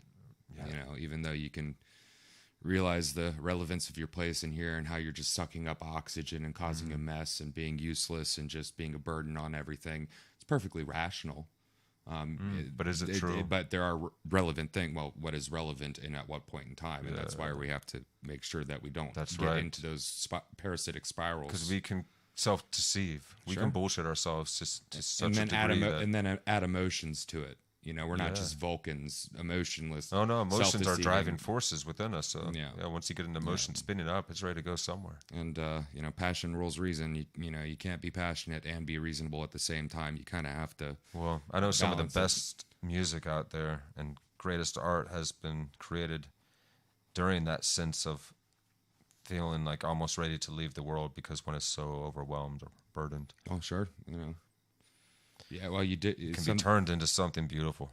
Yeah, well, and even if it didn't work for the individual, you know, like say like Kurt Cobain, you know, his music is still extremely powerful for millions and millions of people across the world. You know, got me through my angsty years as a teenager and stuff like that. But ultimately, he wasn't able to get out with it. And you know, that's actually, you know, like from what I have found, some of the most profound teachers and people in my life are not the happy-go-lucky, happy everything's working for them. There's a lot of wisdom that comes through suffering, and I mean both the dukkha, which is the unbalanced wheel that's trying to shake itself apart, suffering, but also deep emotional, actual physical Yeah. suffering. It's a beautiful thing. And hey, for the people who can handle it and keep on going and use that, that's, you know, your superheroes. Any deep sadness, you'll find that it's rooted in a deep love for something that is lost now or feeling missing. Yeah, in some sense. Missing. So it's always. I picked up this idea from Adyashanti. He's like this is Zen / Advaita Vedanta self-inquiry style meditation teacher, and look him up. He's great. Adya Shanti. He speaks on this idea of how there is only love. So as far as creation and a universe and the cosmos and this existence that we call life is concerned, the source of it is love. And you could say there's nothing but love and the symptoms of the lack thereof. Yeah. Those symptoms of the lack of love show up as our despair, as our sense of domicide that we experience today, the sense of meaningfulness and homelessness in the world. And even perhaps the place or no place that is hell. You know, at least the way I've come to understand things is in life you have a choice to either grow your connection, say with God, with the infinite, with whatever it is, or let it diminish and sever it. Mm-hmm. If God is love and all there is love, the total absence of it is hell. Mm-hmm. And that's, you know, that's what the yin yang the shows fallen us angels too. That fell from grace, from the love, that willfully separated themselves from the love. Mm-hmm. So going to hell isn't something that just happens to you because, you know, you say "God damn it" too many times, or you know, you had to kill somebody that was trying to kill your family, or something like that. It's a willful process, and I think there are people alive right now that are in hell. That some that are on the purgatory end that may be able to be rescued, that are just in the waiting. But then you know, there's some, and you can see in their eyes there ain't nothing there. Yeah, and it's terrifying. We all know this idea of how we could make a heaven or hell of this world. Well, you know. So we have this interplay of opposites that must be for existence to exist. The yin and the yang shows us there's the light and the dark, the happy, the sad, The the thing cold, and then the not the thing. hot. You know. All of these things are necessary for existence Yes. to actually be able to be experienced by conscious beings and appreciable in any way. So, the bitterness of life makes the sweet time sweeter. It's all here for a reason. Otherwise, the whole thing doesn't even work. One thing when So why not just embrace it all, love it all? in Genesis, when God said, "Let there be light," right? When you create light, it creates the potential for not. So dark, shadow. Yeah. So it's like, in that moment there was that polarity. that the generative force of, and I wouldn't necessarily call them opposites, but yes, opposites, Interrelating, but that's- interconnected yeah, opposites. It's One, just the word that doesn't. two sides of the same coin. Yeah, It's one thing. But yeah, and you'll see in like like Hermetic art depictions and stuff like that tell the story. You'll see, that moment depicted as God fracturing himself into. So they draw it as like light or white, and then the same face but black and dark. Because Satan and Lucifer are still of God, not outside of. No matter how much they believe they are. They're only as far as they've separated themselves. Right. And, now they're It's still the whole one thing. not redeemable because the parasitic processing in that relationship has gotten down so deep. No, it's that it almost doesn't part of want just to. the most beautiful, high resolution story. Beyond the cosmos, there is God. And I like this old allegory, whatever it is, wherever it's from. It's this idea that God could be just in this constant, perfect bliss out state, knowing everything that ever was, ever could be, and infinite multiverse stories of cosmic evolution. Okay, what else is there for you beyond that but to forget and experience that originally? All the unique individual threads of the experience of the realization of love, because love feels different for every one of us, and there's so many different ways to express love and experiences of love to have.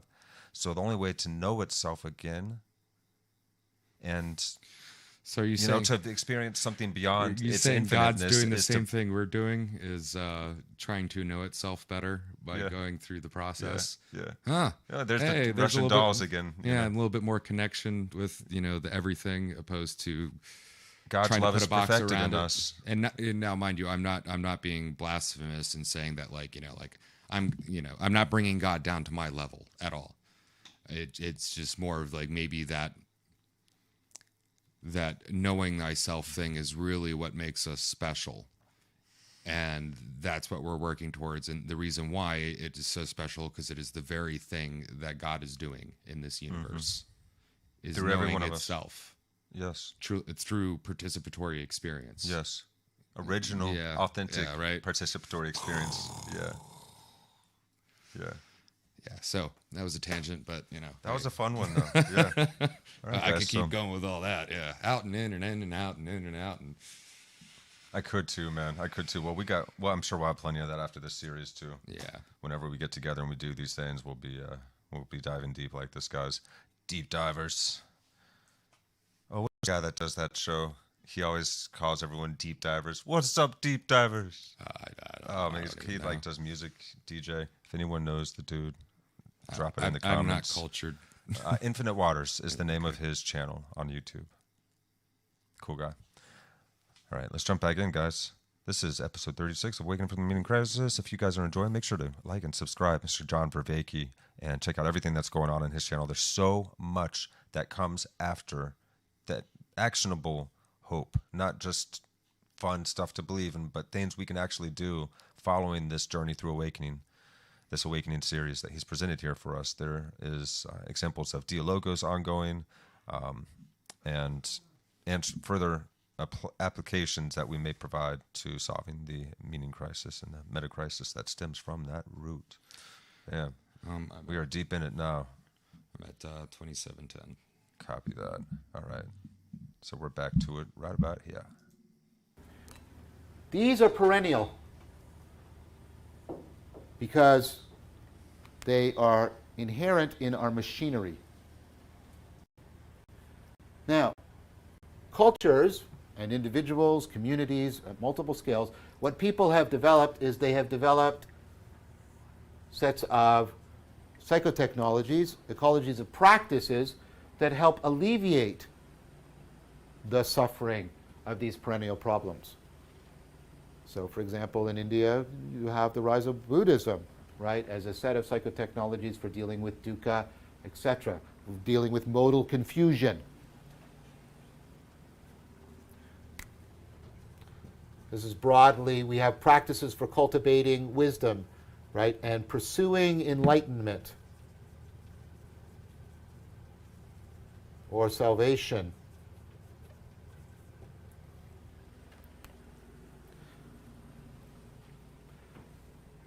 The meaning crisis emerges, I would argue, when historical factors have undermined, and that's what I tried to show you in the history, have undermined a worldview, a tradition, delegitimize a language, a cognitive grammar, made obsolete or made dismissive practices, sets of psychotechnologies, so that this undermines this. The historical factors lead to the undermining of the whole ecology of practices and psychotechnologies and cognitive cultural grammar that people have created in order to respond to the perennial problems.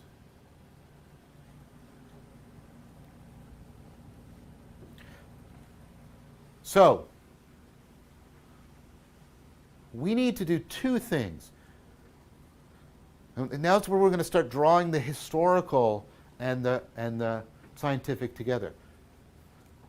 Is this account that I'm trying to argue for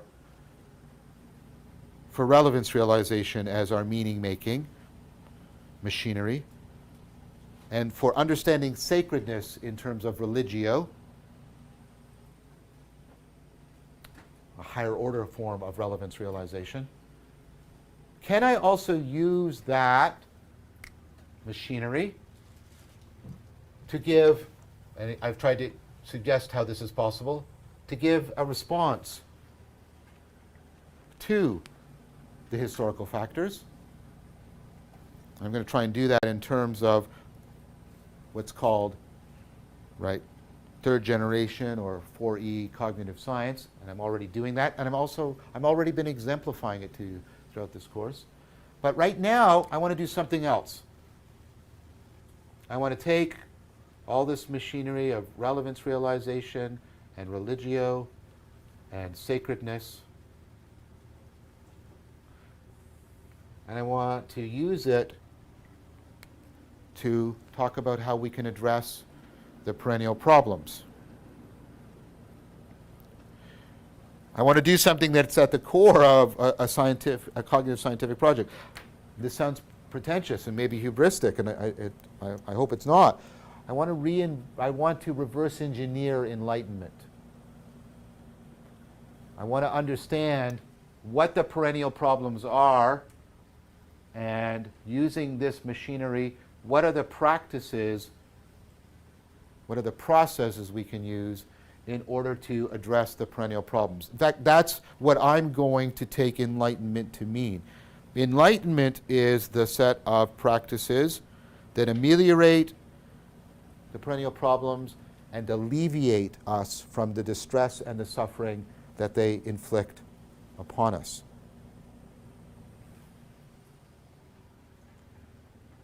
I already suggested the possibility of that Hold on, when fam. we That talked about deserves a higher states rewind. of...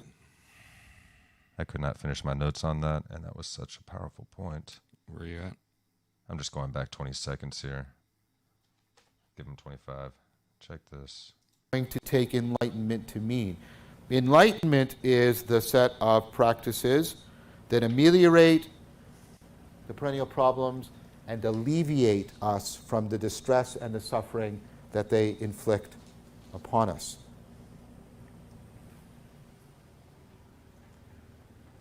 I already suggested the possibility of that when we talked about higher states of consciousness. and trying to give a cognitive scientific account.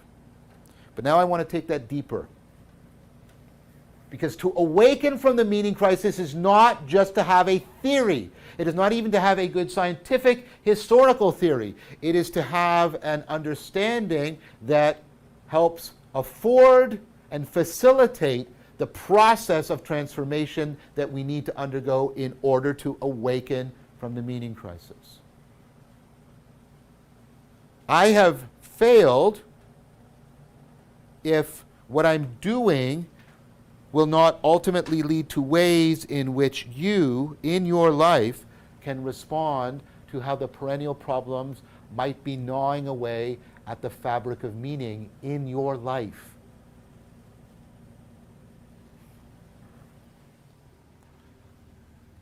So I want to concentrate on that. I want to concentrate on trying to reverse engineer enlightenment. And then if I can take that and situate it into this account of sacredness and relevance realization and show how that fits into our scientific worldview, and you can see how this is potentially coming together, then we have a way of awakening from the meaning crisis. Not as an absolute final answer, that's ridiculous.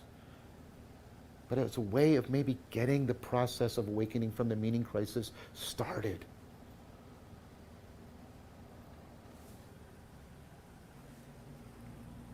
All right. Let's think of relevance realization and religio. We can think about there's a functional aspect, a structural aspect, of course, and a developmental. All of this has been seen throughout this series.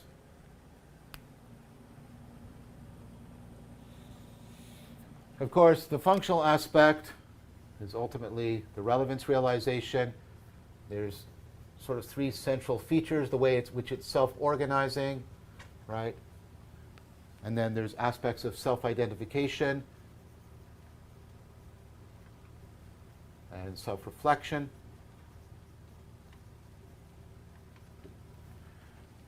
The structural has to do with the whole meta-meaning of the agent-arena relationship.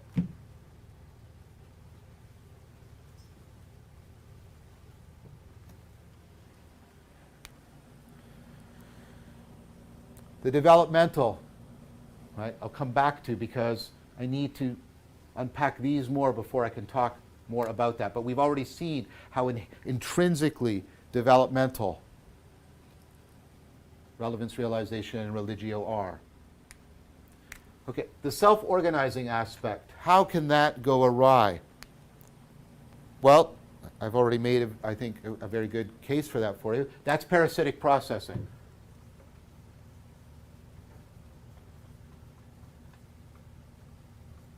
When we get into those complex cycles that take on a life of their own and take life from us, complex patterns of self-deception and self-destruction. Self-identification, when we know what that is, that's modal confusion.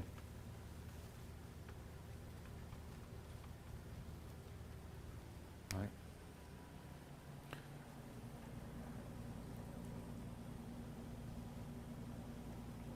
What about self-reflection? Well, I haven't talked about that very much, so I need to talk about that now. This goes to some important work done by Vellman and others.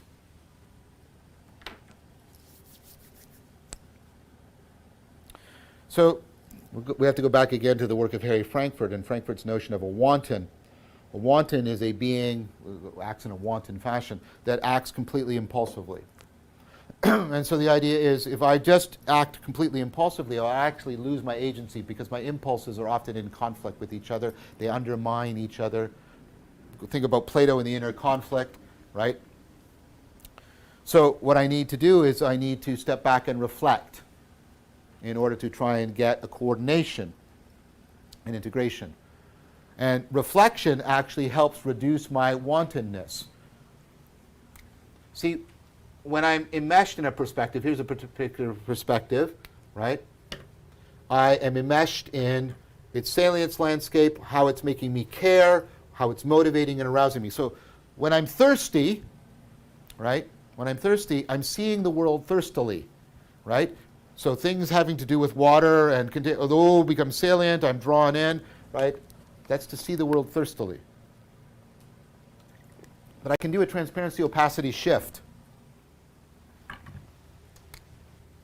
I can actually step to a different perspective in which I'm aware of my thirst.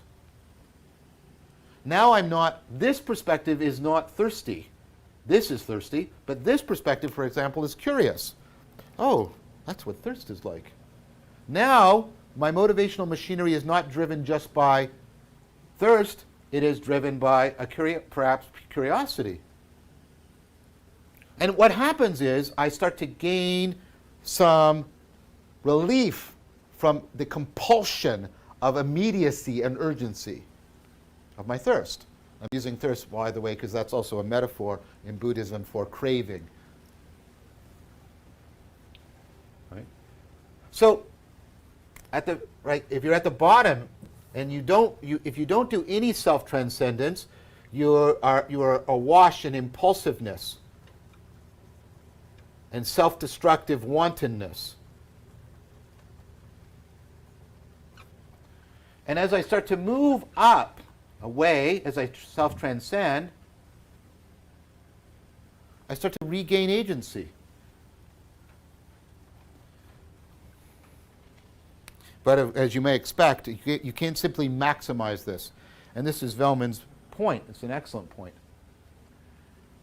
As I open up, this is the reflectiveness gap. I get in a gap by reflection. As I open up this reflectiveness gap, I'm gaining agency. But if I keep opening it up, do I keep enhancing agency? No. Because then you get into the problem that is typified beautifully, by the way, in one of our great tragedies, namely Hamlet. Hamlet is always reflecting, and he's always reflecting on his reflection. And so he's always stepping back and looking at, always stepping back and looking at. And so he becomes incapable of acting.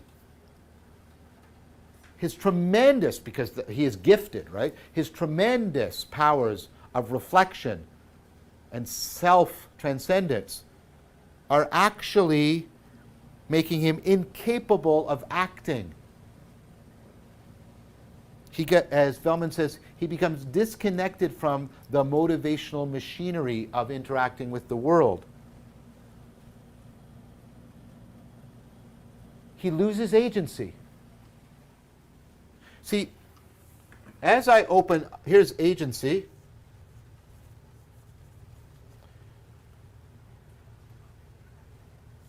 Here's the reflectiveness gap. As I open it up, I gain agency, but as I push it too far, I lose it. Now, of course, you're tempted, the Canadian response, oh, I'll just stay in the middle, and remember that never works, right? Because how much I need to be towards this end and how much I need to be towards that end is going to be very contextually sensitive.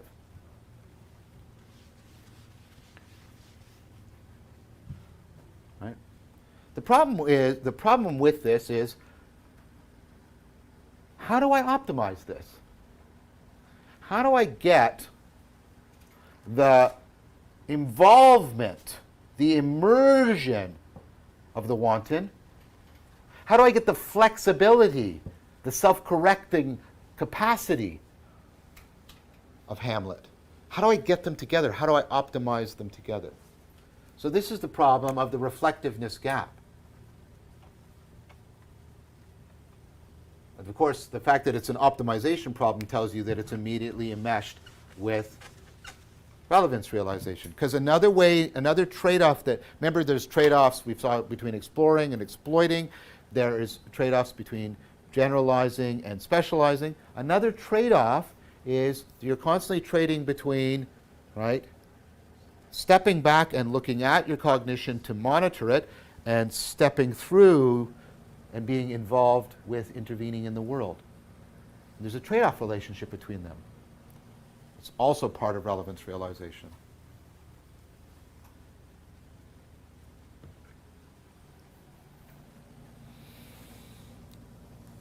What about meta-meaning? Well, there's three I want to talk about. Absurdity, we've talked about some of these, this one already. Anxiety, alienation,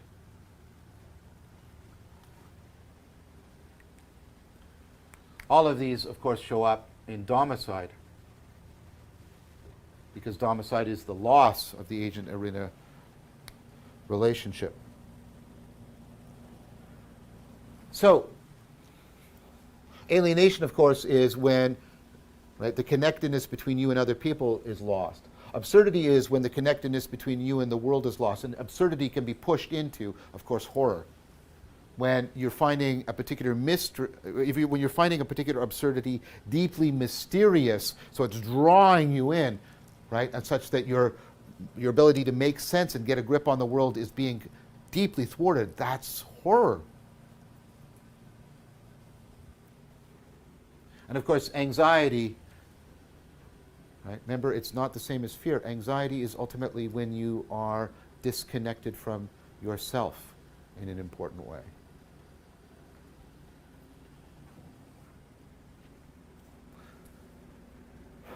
The problems we face down here are ones we've talked already before. This is existential inertia. When you're trapped in a worldview and you can't get out of it, you can't activate anagoge and move to a new worldview. Or existential ignorance, right? You're indecisive. You don't know what you're going to lose if you go through the transformation.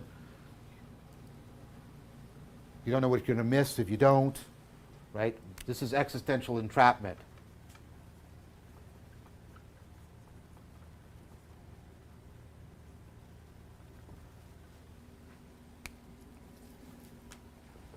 So let's talk a little bit about, I've talked a lot about this and this, I explained this. We know a lot about the anxiety, the inner conflict. We've got aspects of the alienation. I've been talking about, I've talked about this already, but this, which I've alluded to many times, we need to talk about this because it points to something really central and important. A very important article on this is by Thomas Nagel. It's called The Absurd. He also talks about it in his book, The View from Nowhere. And what I want to try and show you is how much absurdity is a perspectival participatory. All of this is at the level of, right, perspectival participatory knowing. But this in particular. First of all, Nagel does something very, very important in The Absurd. He talks about how we behave as if the absurd is a result of our inferential processing. And we purport to give arguments that lead to the conclusion of absurdity. So we give an argument like, well, what I do now doesn't matter because it won't make any difference to people a million years from now. So I'm made insignificant by the vast expanse of time. And Nagel points out that argument doesn't work because if what's happening now is irrelevant, notice my language, to people a million years from now, the symmetry applies. Their opinion of me a million years in the future is irrelevant to me. It's complete asymmetry. If I make no difference to them, they also should make no difference to me. It can't matter to me because I can't matter to it.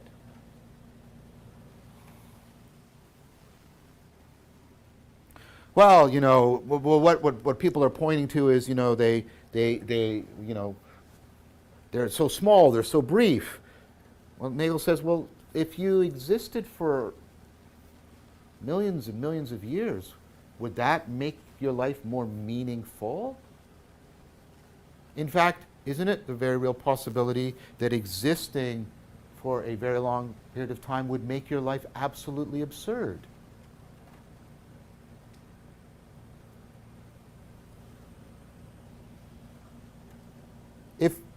If your smallness in reality makes you feel absurd, makes you insignificant, then would your life be more meaningful to you if I blew you up to the size of a galaxy? Why would that do anything?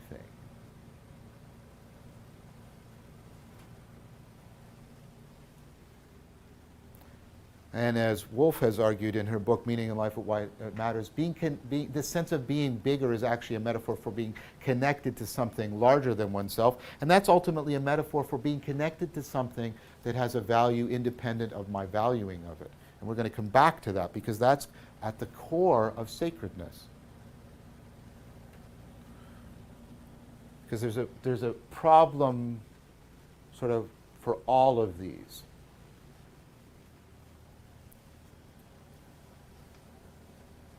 So what's going on with absurdity, right? If it's not really being generated by these arguments, what are the arguments doing? Well, he's basically saying the arguments are after the fact expressions of absurdity, not before the fact generators of absurdity. Well, I might, oh, my life is made absurd by the fact that I'm going to die. You can't experience being dead. How can that be relevant to you? Well, I won't exist. You didn't exist a million years ago. Is that particularly relevant to you?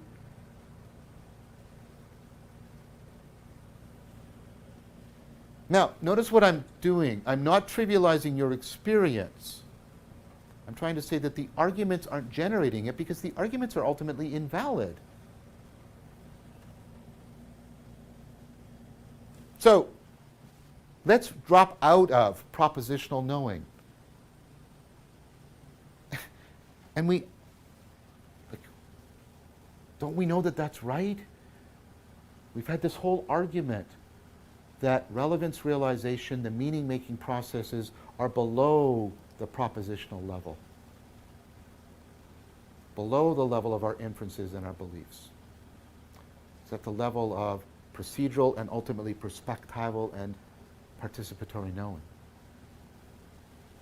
Let's take an example. So Nagel gives an example. Now, he wrote the article in the 80s, and that was way before cell phones, and people had voice recorders, which is a very different time, very, very different time. But he gives the example of what he calls everyday absurdity. And the example goes like this. Tom is on the phone, and he calls.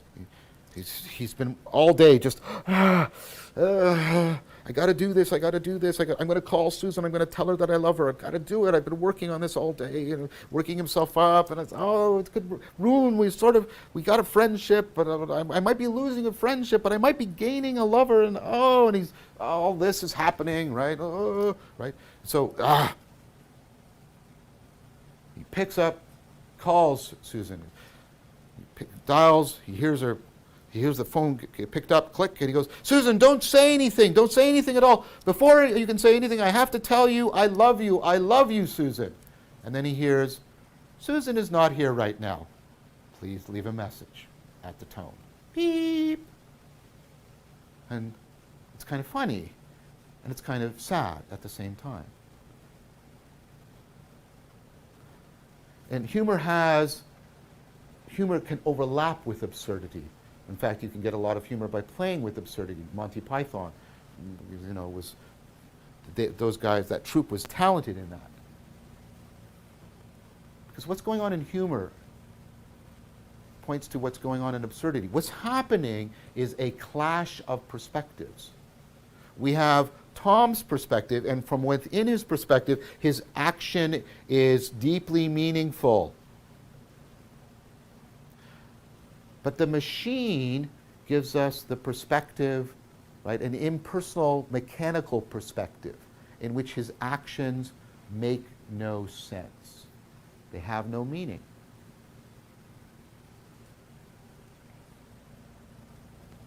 Absurdity is a clash of perspectives. Because, of course, that's why it overlaps with humor, because in humor what you do is you play between a clash of perspectives and then you resolve it by a trick, by an equivocation. Right? You play with two different perspectives. That's why it's a punchline. You were in this perspective, and then you're suddenly shifted to this one, but not in some incongruous way, but in a way that you can ultimately make sense of. But of course, absurdity doesn't always, and very often does not overlap with humor, because the perspectival clash can be one that we can't ultimately resolve with humor and make sense of. The clash instead is a raw clash of perspectives, and we experience just the incoherency, just the loss of connectedness. So absurdity is this clash of perspectives. That's why it can become horror. Because this perspective, the perspective that I'm looking at, if I look at this perspective from the perspective of all of time and history, what's relevant and here is undermined there. There's a clash in these perspectives.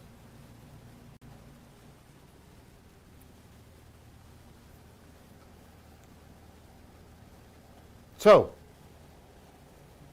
what do we need to do? We can see how all of this machinery, right, all of this, is ways in which the adaptive nature of religio and relevance realization is also making us prey to vulnerable, to losing our agency, to suffering distress, to experiencing horror, meaninglessness, absurdity, being trapped, right, being deeply confused, overwhelmed by parasitic processing. These are perennial problems. Because the very machinery that is making us adaptive is making us always susceptible to them. We can't jump over our own shadows. Now, what I want to do next time with you is, can we use the very same machinery of relevance realization and see how we could engineer a comprehensive response to all of these perennial problems? Because I would propose to you that any developmental change, any development of our perspectival, participatory, and procedural knowings that affords a response, a reliable response that ameliorates and even alleviates the perennial problems, that is a good candidate for enlightenment. Instead of making enlightenment as this unachievable superlative that only the superhuman beings in the distant past can achieve, what's the use of that? Let's make enlightenment what it might be difficult, but let's not do that. Let's acknowledge the difficulty with an understanding that actually facilitates us being able to respond. I'm going to stipulate that enlightenment is the developmental process that gives us reliable amelioration and alleviation of the perennial problems. And I'm going to show you next time how that can be explained with the theoretical machinery of relevance realization and religio. Thank you very much for your time and attention.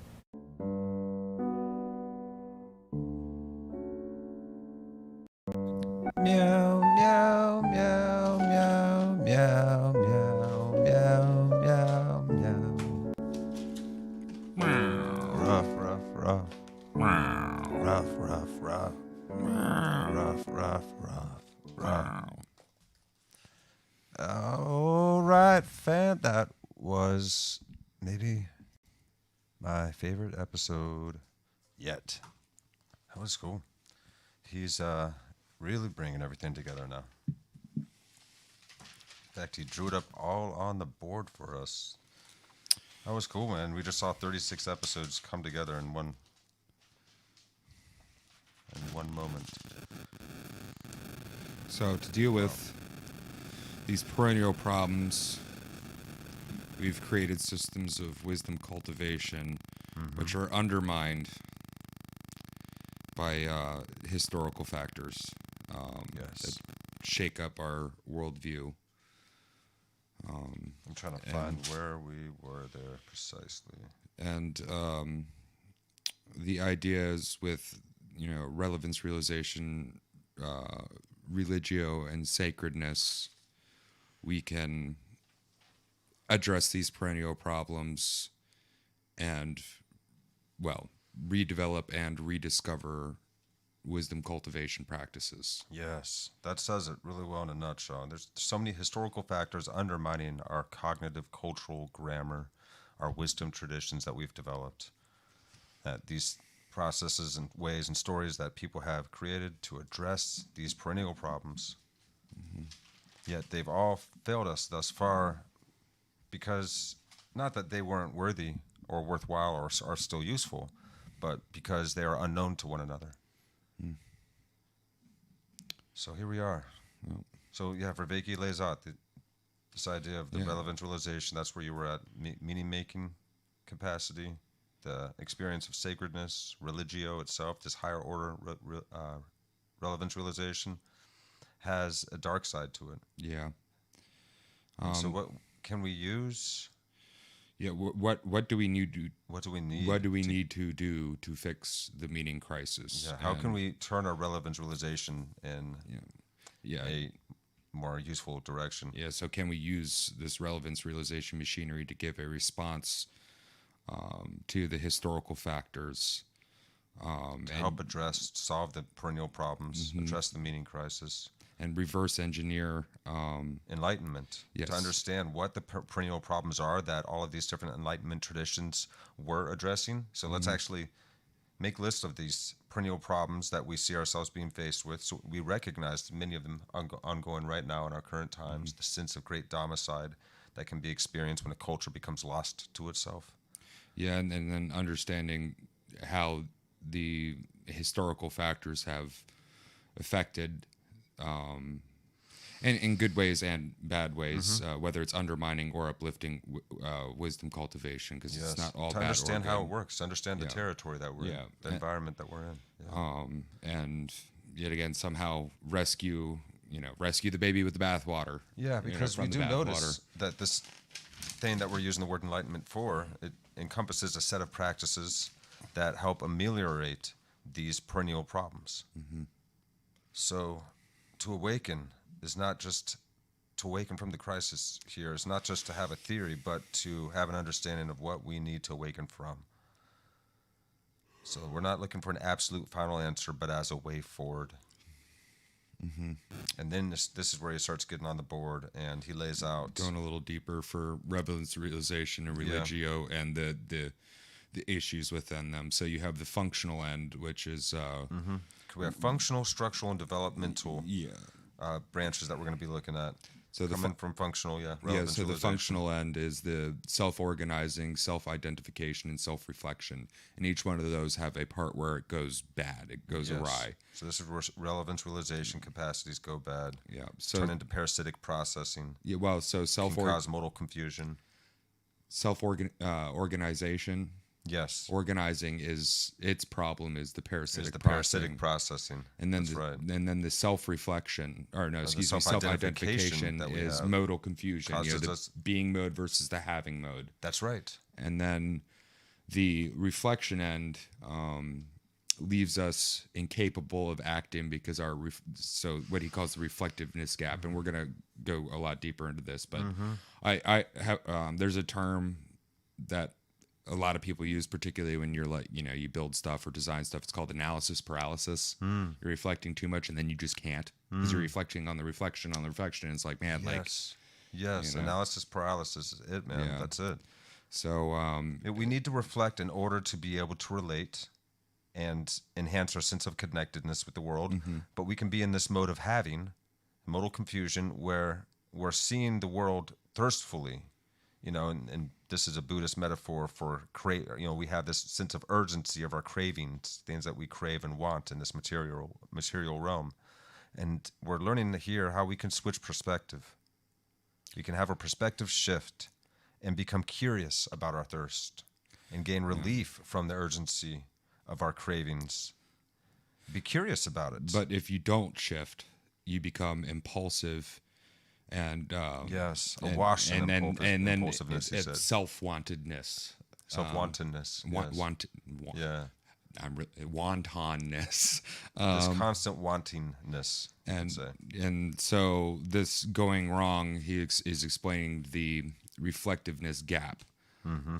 So that was cool. Yeah. How do we optimize this relation? Here's what we're looking at. So as we increase our agency, we lose our capacity for relevance realization, in a sense, higher order self-relevance realization. But if you're just going constantly up into deep, well, that's where it's so if you're revelations constant all the time, you're the monk on the mountain, you lose a sense of capacity for interacting with emotionally with the world and with people again. Right. Yeah. So it's basically like you need this gap to a certain extent to be able to reflect, right? You need to be able to step aside from it. So up to a certain point, your agency actually increases, but this isn't a maximizing thing. It's an optimizing thing. So if you go too far, then your agency drops and you're not able to interact. Yeah. So to a point, this outward expanding process is great for helping us innovate and interrelate with the world in ever increasingly progressive ways. But you can't just keep on going straight out before you learn how to optimize the agency of these new insights that you have gained, you could say, this new relation with reality you've gained, this new perspective. Yeah, and it's funny, he brought up Hamlet. Hamlet's reflecting. So we're going to come back down to the ground. His reflection. And throughout that whole play, he doesn't do anything at all except reflecting. His dead dad comes to him and lets him know it's, your uncle, he poured some hemlock in my ear, I want you to avenge me. So, but then he's just reflecting on it and just stewing until at the very end with the poison sores, the drinking the poison sores, everybody gets dead and like everybody's dead. So he waits and waits, and then he has no agency. Everybody dies. Dude, this was so powerful. This hits so much, and I've got to find a good telling of the Hamlet to watch now. Yeah, read it. I was lucky enough it's been to. Such a long time, but I played Hamlet's dead dad one time. So you got to get deep into it, man. You got to participate. It was an abbreviated end, but theater nerds, they're sure, great for this. No, I mean you got to take part in the story. I was supposed to be the light guy, but they didn't have a guy to be Hamlet's dead dad. So it's like, I'm your father's spirit, doomed for a certain term to walk the night and 4 the days, confined to fast and fire till the foul crimes of my days of nature are burnt and purged away. List, oh list, if thou didst ever thy dear father love, I avenge thy mortal spirit, I think. Something or another. I do it in the stupid voice because it's easier. Because if I don't, I end up sounding like a bad. That helps you remember something better if you do it fanciful. And also, I don't do that. The ionic pentameter thing. I never really figured out how to do that. I was a light guy. But this brings up a good mnemonic technique though for memorizing. If you know what is going to be on a test, like at least the list of questions, what you can do is connect all of the answers in a story. So but you make it really fanciful. So if, the answer to question number 1 is Einstein, you imagine Einstein in a tutu walked into a bar in Germany, and then there's the year, and you can just make it very fanciful, and you'll remember it better. So the voicing, the way that you articulated it there, is making it more deeply ingrained in your brain. There's more processing that has to go on to, do an imitation and do, be humorous while reciting something off of memory. And that's a great mnemonic device as well. I like that. Yeah, I did not perform with that voice, by the way. Right. That's how you did it for yourself to memorize it. And you made it fun because the memorization process probably got redundant. So you were making fun of it. That's so cool. We have these capacities. We can change our perspective on something, and even something that's redundant and annoying, like memorizing. Oh, sure. All those words for a play. 1, 2, 3, 4, 5, 6, 7, 8, 9, 10, 11, 12. Put it to Teaching music. kids about the clock. Yeah. Oh, it's 9 o'clock. So Hamlet was always reflecting, becomes incapable of acting. His tremendous capacity for self-transcendence actually went so far as to cause disconnectedness from his emotional machinery and capacity for interacting with the world. And it totally ruined his relationship with one of the only people that could have helped him, which was his girlfriend, who she just wanted to help him, but and we do this in our lives. He's going through his looking into the skull thing, and to be or not to be, and she's just like Please, I'm damn, still like, here. I love you, and the I want to monk needs help to you. come down but, from the mountain and back to the village too, Yeah. to share what he has potentially gained. Yes, What he has yeah. learned. What wisdom does he have to offer Enlightenment doesn't mean anything if it's Not if applied. you're just there. Yeah. So we need to learn how to optimize. Yeah. And I like how he drew that graph with agency on one side and then relevance. No, it's I'm sorry, the reflectiveness gap. Reflectiveness gap there. Yeah. Yeah. I had R. So RT it's a there, bell this curve, but you reflectiveness can't gap. stay in the middle, like you said. You have to optimize at any point in time, because At any sometimes point in time, because it depends on what situation you're in. yeah, you sometimes might have you really time have sit to- and rest and go inside, and you haven't in a and while. really separate from it to look at it. Particularly if it's like a heavy trauma, but you don't want to somebody asks you hey, where do you want to go eat? You don't want to, and then they're be like, we're going to Wendy's.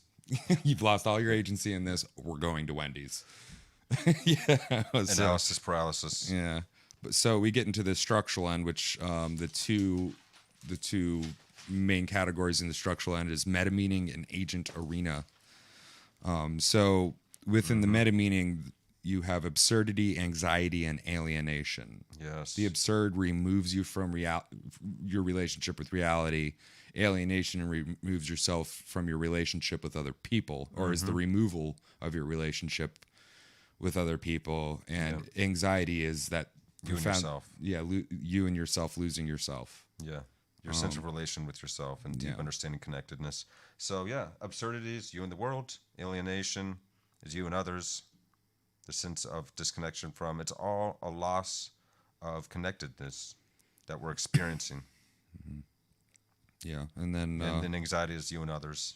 Yeah. our alienation is you and others. I'm sorry. Yeah. Anxiety is you and yourself. Yeah, you and yourself, That's and right. absurdity Sorry, is I you got and them. the world. I got them side by side here. Yeah, No, I barely got all this down. Same, man. Same. So the meta meaning of our agent arena relationship is here on the structural level. We're looking at that sense of domicile, the loss of agent arena relationship. Yeah, and within the agent arena relationship, we have the existential inertia and existential ignorance. And the existential ignorance is like, well, what am I? That's the developmental level. That's existential inertia and ignorance. I have that in the agent arena. Yeah, which is so that's the developmental level. No, that's in the structural level. Yeah. I'm positive, though, that under the developmental is where you had existential inertia. No, that was the third. We didn't talk about the developmental yet. Maybe not then. Yeah. All right. Oh, he's writing on the side at that point. I remember this now on the board. Yeah. Okay, so let's see.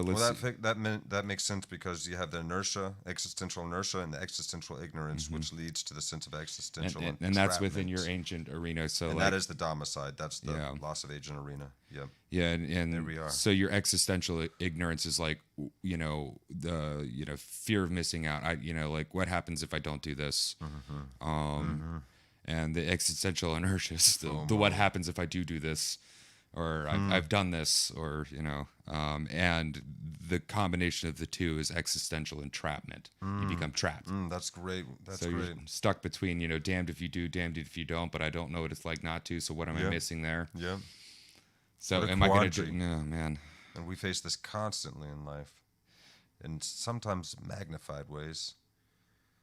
So we need self-reflection. We need to reflect to forward relation. We have this reflectiveness gap. Hamlet tells this story. Analysis paralysis. We have this sense of absurdity. Thomas Nagel's book, The View from Nowhere, discusses what I do now, the sense of what we can have of what I do now doesn't matter. I'm insignificant in this Yeah. vast expanse. Yeah. But where does that lead you? Nowhere. Nowhere. So what if we make you bigger? Is that going to do anything? If we make you No. live forever? Well, if anything, if we make you live forever, if we make you the size of a galaxy, that's just absurd. That just makes things more absurd. Yeah, and so If smallness makes us insignificant, then would being the size of a galaxy do anything? yeah, Well, no, it's absurd. no, that too, because if the whole thing is infinite, vast infinite expanse, then no matter what size you are, doesn't matter. But in that we see how being bigger is a metaphor for being more more connected. connected, Yeah, yeah. mattering more, being in Opposed- greater relation, higher relation with reality. Yeah. So what's going on with this absurdity thing? Well, the arguments are after the fact of absurdity. Yes. Yes. They are invalid experience and of non-generative. They don't generate anything. That's They right. don't get you anywhere. Exactly. They're evaluative, they're not generative. Absurdity is an after effect expression, an emotion.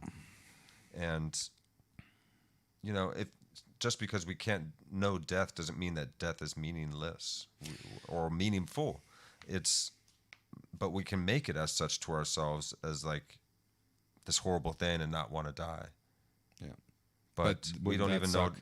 We don't even know if it sucks or what it's like. Well, But- we can imagine though. Like one thing is we can't really imagine what we can try to imagine what being dead is like, but you'll never know. But we know what it is to be alive. Now make that last forever. It's terrifying. The opposite of it Absolutely is horrific. Yeah. You But know, they're crazy notions. because you can't know what it is to be dead, so how can you be afraid of it? Yeah, But yeah. you know what it is to be alive, and man, All the some way of it the sucks. argument's invalid because we create meaning. Yeah. We create meaning. That's the solution. So we let's need to out drop of- the propositional knowing. We need to get out of that knowing by sheer proposition. That's the problem that we are all stuck in. Virtually every one of us are stuck in this constant, and we've all taken part in these battles online or with our friends and family or even strangers sometimes. And we each have our own perspective, and we're proposing how our perspective is right. Propositional knowing this proposition is the correct one. Well, here's And we're attached to our perspectives. Here's a perspective. That's an ego problem. here's a proposition for you. My dad can beat up your dad. It's true because I said it. It's the proposition, and yep, it's true. I know it's true because my dad can beat up your dad. Whoa. Whoa. And at the end, it's absurd because for most of the time, my reminds dad's me- not going to be fighting your That dad. reminds me of the game of I'm rubber and you're glue, and then you've got to come up and for that, and we just go back and forth on into infinity. Yeah. Well, I'm infinity 1,000 power times a billion. Yeah, right. I know you are, but what am I? There's a recursive loop. Yeah, right. So, So that's how we get stuck in the downward spirals, because we're all stuck throwing snowballs back and forth. There's snowball, snowball, snowball.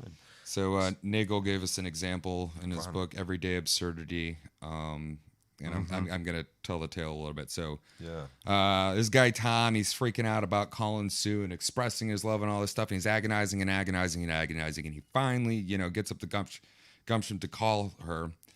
And as soon as he, hears her voice, he just dumps it on her. He's like, hold on, I got to tell you I love you and all these things. And then it's like, and leave a message after the beep. And it's absurd. It's sad and funny at once. Well, and it's absurd because he had all this stuff and, just shot it all out there to a machine that's not going to pick any of it up. So That's what's absurd It's about not it. going to do anything. It's not generative at all. And the absurd humor is... And the funny thing is you can look at it and you can be like, oh, yeah. Right? Yeah, And so absurdity is a clash of perspectives. Mm-hmm. And humor is that clash of perspectives being resolved through a trick of perception itself. In a way that is sensible. In a way that is... That you can make sense appreciable out of it, for us. Like you can laugh, understandable and appreciable. You can either make sense of it by putting yourself in the shoes, or good jokes you can't overanalyze to death. Or by suddenly being dropped into the shoes unexpectedly, and that's why it's like a punchline. Cause it gets you unexpectedly. Hits you real quick. Hits you fast and hard and quick. Surprises you. But the perspective switch. When absurdity just becomes all the loss and all the bad stuff, that's the horror. So we, some things can't easily be made sense of. Yes. So we experience the loss of connectedness And that's why it can also become horrific. Well, when there's a clash that cannot be it'd resolved. be like finally mailing. We don't have a funny answer to even. It'd be like finally mailing a letter to your aged mother, and by the time it gets to her, she's dead. Yeah. That's not funny. The calling up somebody and getting their answering machine is funny. That's not funny. That's actually horrific because it can't be resolved or made sense of. Yeah. Because you get the why. Why did I wait so long? Why did I do this sooner? Why, so that's not to be morbid, but that's a nice cut dry line between But humorous even that absurdity. can become humor if during a roast the comedian says to the guy that just happened to, something about his character that brings that into. Well, just because you once wrote your mom and it's like the coldest thing you could possibly say to somebody in a moment. Well, that's what the roasts are for, is taking shots that normally wouldn't be funny at it, but we're in an environment where anything you do other than like punching him in the face is funny. Because we're actually here to celebrate this person. Yes, we love them so much that we're gonna break you down as much as possible. We're gonna find any chinks in your armor we can and blow them up to the point of absurdity. Very comedian thing to do. Comedians are very dark people. Yeah. How dark are you willing to go with trying to resolve some absurdity in this world? And that's all that humor does for us, and it's so powerful for that reason. Yeah, so Vervaeke was talking about how all of it helps us heal, man. I like that. The functional and structural, and we didn't get into the developmental, but the functional and structural ends of the way we come to make reason and participate in religio can be the very things that lead to our suffering. So our dukkha, the unbalancing, breaking, the thing that breaks us down. And the last thing I have written here that I just thought was great, and I wanted to end it on that, is we cannot jump over our own shadows. You're not going to be able to get away from it, because the very things that allow us to have more understanding of the world and connect on a much more deeper, profound way can be the very thing that severs us from the world and can confuse us as well. So you're not getting away from it. You're not going to be Peter Pan that loses his own shadow and tries to use soap on the soles of his feet to get it back on there until a more sensible person says, no, we'll sew your shadow on. And I'm sitting here going, you can't sew a shadow. No, you can't, brother. Yeah. All of the relevance, realization, machinery, the dark side of these great capacities that we have as human beings are also our perennial problems. Yeah. The very machinery that makes us adaptive can also make us vulnerable to ourselves in ways of self-deception and self-destruction to ourselves, our planet, one another. So the next time we're going to get into the response to these perennial problems. Any development of our participatory, procedural, and perspectival knowing that results in ways that to increase our sense of connectedness, helps us resolve these perennial problems that we're facing. Yeah. That's coming up next time. So we're getting beyond that old idea of enlightenment, or that maybe you could say even the current view of, or we'll call it the mystical view. Enlightenment, opposed to the very real, pragmatic, something useful, that very rare people. Yeah, it's not like a Superman in history. It's really hard to do, but everybody has an example. I mean, it is hard everybody has to examples degree, of the. It's also infinitely easy. The commonplace, very enlightened, wizened old woman who's sitting there hand washing the laundry, and maybe you're like, oh, you can get a washing machine, but then they just say something like, but then I wouldn't get to do the laundry. I wouldn't get to experience the sun on this beautiful day. And then you're just like, and that happens more often than just the enlightened superhero and some super great guru or No, if there's like a sphere of potential, we can all become enlightened in different ways, and there's infinite ways to become. We can all well adapted and connected to this world. Enlightened. And we're all just kind of brightening that halo and increasing that light together in this vast dark emptiness. We generate meaning with every movement. So enlightenment is a process that gives us reliable ways to resolve and ameliorate it's the a verb, problems. Not a noun. Is the proposal. Something that we can all practice and develop together. Yeah. In fact, that together part is very important. Doing it by ourselves is only useful for so long, and he actually helps us understand that with the story of Hamlet and the reflection gap that can occur. And don't get rid of the reflection gap. You still need it. Just like going into meditation, you still need to be able to move in this way. But if you stay there the whole time, it's the same thing, just the opposite end. That's why there's actually two directions for spiritual realization. You can go within through self-inquiry and realize the capital S self. You can also go out through the process of rejoicement, and participatory relation with an avatar like Jesus. And so Buddhism tries to cover the way that I imagine that Christianity actually tries to cover it in its own way, and all these things, when they come into conversation with one another, are going to really, I think, light up our own particular wisdom traditions that we find ourselves involved in. So one doesn't even have to leave their home religion or cultural wisdom tradition per se. Yeah. They can appreciate all of these different wisdom traditions and what they all have to say and how they inform one another. So the way that the symbol that I use to hold the non-dual idea of so non-dual in the sense of scaling down into meditation and also then scaling up into contemplation, which would be your reflection upon what you scaled down into, is the Buddhist monk walking somewhere. Oh yeah. Going for a walk. Because the walking in itself is a meditation, but then you can also contemplate where you are, see the beauty of things, see the gestalt of everything while you're also going in to yourself. That's the point. So I just imagine, going on a casual stroll and, some kids run by and bring your meditation into all of your life. Yeah. You do so sitting in solitude because you can have a controlled environment that's designed to help you hone in on this reflective way of being with the world, it can help you hone in on the being mode itself. So you're just sitting and focusing on something simple like your breathing, and you have an instant burning, you make things pleasant and comfortable enough, but still you're sitting in a way that keeps you from falling asleep. So you're staying alert. And an intentionality to it as well. It's just not. When you do that on a regular, you can learn how to bring that out into the world. It's not that meditation is simply for sitting on the cushion and then it's going to give you all these nice things. It's for deepening our sense of connectedness. Most with of my one meditation is this life. Through physical work, the building and things, and constantly taking measurements and going back and forth is a form of kinesthetic of meditation. I find now, mind you, there is always a chatter, but it's not a. But you can notice the chatter while it's happening. Yeah, when you hone the inquiry mode, and you're optimizing it with the outward mode, because there's different ways of realization and enlightenment available for us as agents in these arenas.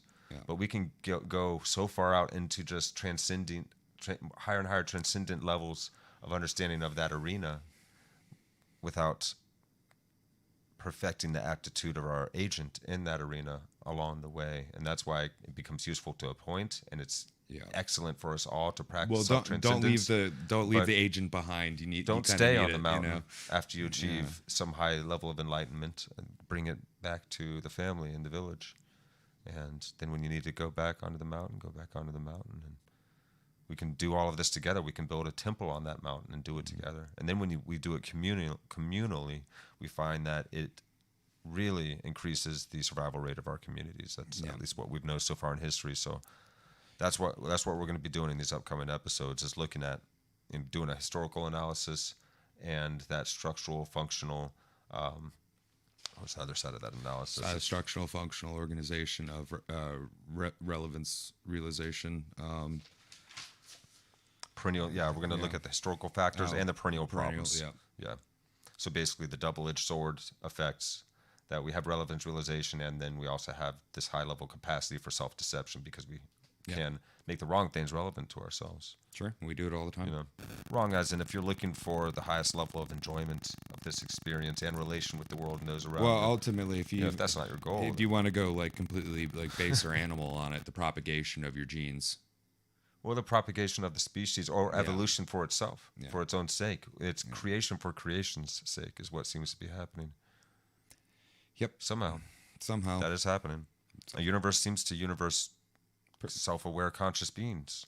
And it does it pretty well. Planets can sometimes people, just like apple trees can apple. And, planets or people can sometimes plant it. Yeah. The it changes, but we can plant it. Yeah. And the highest order thing that any organism can do, like a tree, when it apples, that's creating... It's a very evolved way to create an attractive seed that spreads itself. It's very tasty. Oh, the tree is manipulating you with that apple. And every manipulating you organism to move around the it that seeds. likes it. It's Yeah. not a bad manipulation because you get something out of it. You get nutrients out of it, but you are It's a just a seed symbiotic, carrier. co-creative connection with its environment. And what do? We grow apples and then we throw the cores in the trash. Yeah. Yeah, nowadays, right? We could just be throwing them out there and having apple trees everywhere. Like Or- Johnny Appleseed was all about. That man, take your spoiled apples or your apple cores and leave them out Johnny for the deer. Appleseed if you was got onto deer. something. Yeah, right. Yeah. I hear he pushed each apple seed intentionally in with his toe as he walked. That'd be a minute. That's great. That's how many great. trees did he plant, and how many? He must have had a really I strong bet you he big did toe. though. That was something that he probably did a lot just for convenience sake, and I think he something probably people just had a remembered. stick. Just That poke, too, drop, but poke, drop. one poke, or two drop. times he must have done it with his toe, and someone saw Oh, it. sure, you got to cover it up. He's probably just sitting there covering it up, and they're like, "Oh, he drops it and then quappa." John. Now I got the image of Johnny Appleseed, but was like a really, really like Big swole, jacked, big toe, with like muscles on muscles. Popeye Big- toe going on. Yeah, just like, yeah. Like he's like really fast with it too. Oh yeah, like Bruce Lee. He can like speed, running just- along the ground at like 3 foot spans, like Yeah, right. It's like Just pogo sticking on his big toe and throwing Yeah. seeds down as it goes. yeah, just sowing the land with apple seeds, with his super speed pokey toe. Yeah. Yeah. All right. Well, Guys, this was a good one, and they're just going to get better until we're done with the series and we're on to more Vervaeke and other wisdom, other people's wisdom, I was going to say. OPWs. OPW. Yeah, you know me. Oh man. Well, we Okay. love you guys. Thanks for If you'd sticking enjoyed around. this show, if you're down with that OPW, smash the like, subscribe, drop us a rating if you're on iTunes or Spotify, and give some love to Vervaeke as well. He's all over the place, particularly on YouTube, and you can find him on X, Twitter. You can find him on Facebook. But check out what he's done that follows up to the Awakening series, because it's huge and it's ongoing. Check out the Vervaeke Foundation, and make sure that you throw out any questions or comments you have. We'd love to hear what you guys think, and we'd love to engage with you all. And I think that's all I gotta say, man. Yeah. We out, guys. It's bedtime. We're sleepy. Oh, yeah, I'm pumpkining at the moment. Feel you, man. Yeah, I'm hungry too. I gotta get some Yeah. food and pass out. I got some. It's a late night jam tonight, Oh yeah, I got some red meat in the fridge that I've been thinking about dude. making sure I'm getting as much red I meat got as I some red can, meat in the 'cause fridge, too. I've been It's- getting anemic, and that's not good. We need a healthy amount of iron, especially as men. Can't afford the prime rib or nothing, but I know 1.5 million ways to cook a not so good cut of red meat and make it taste. Man, making me salivate Yeah. right here now, On that note, guys. It's been awesome. We love you. We'll see you next time. peace.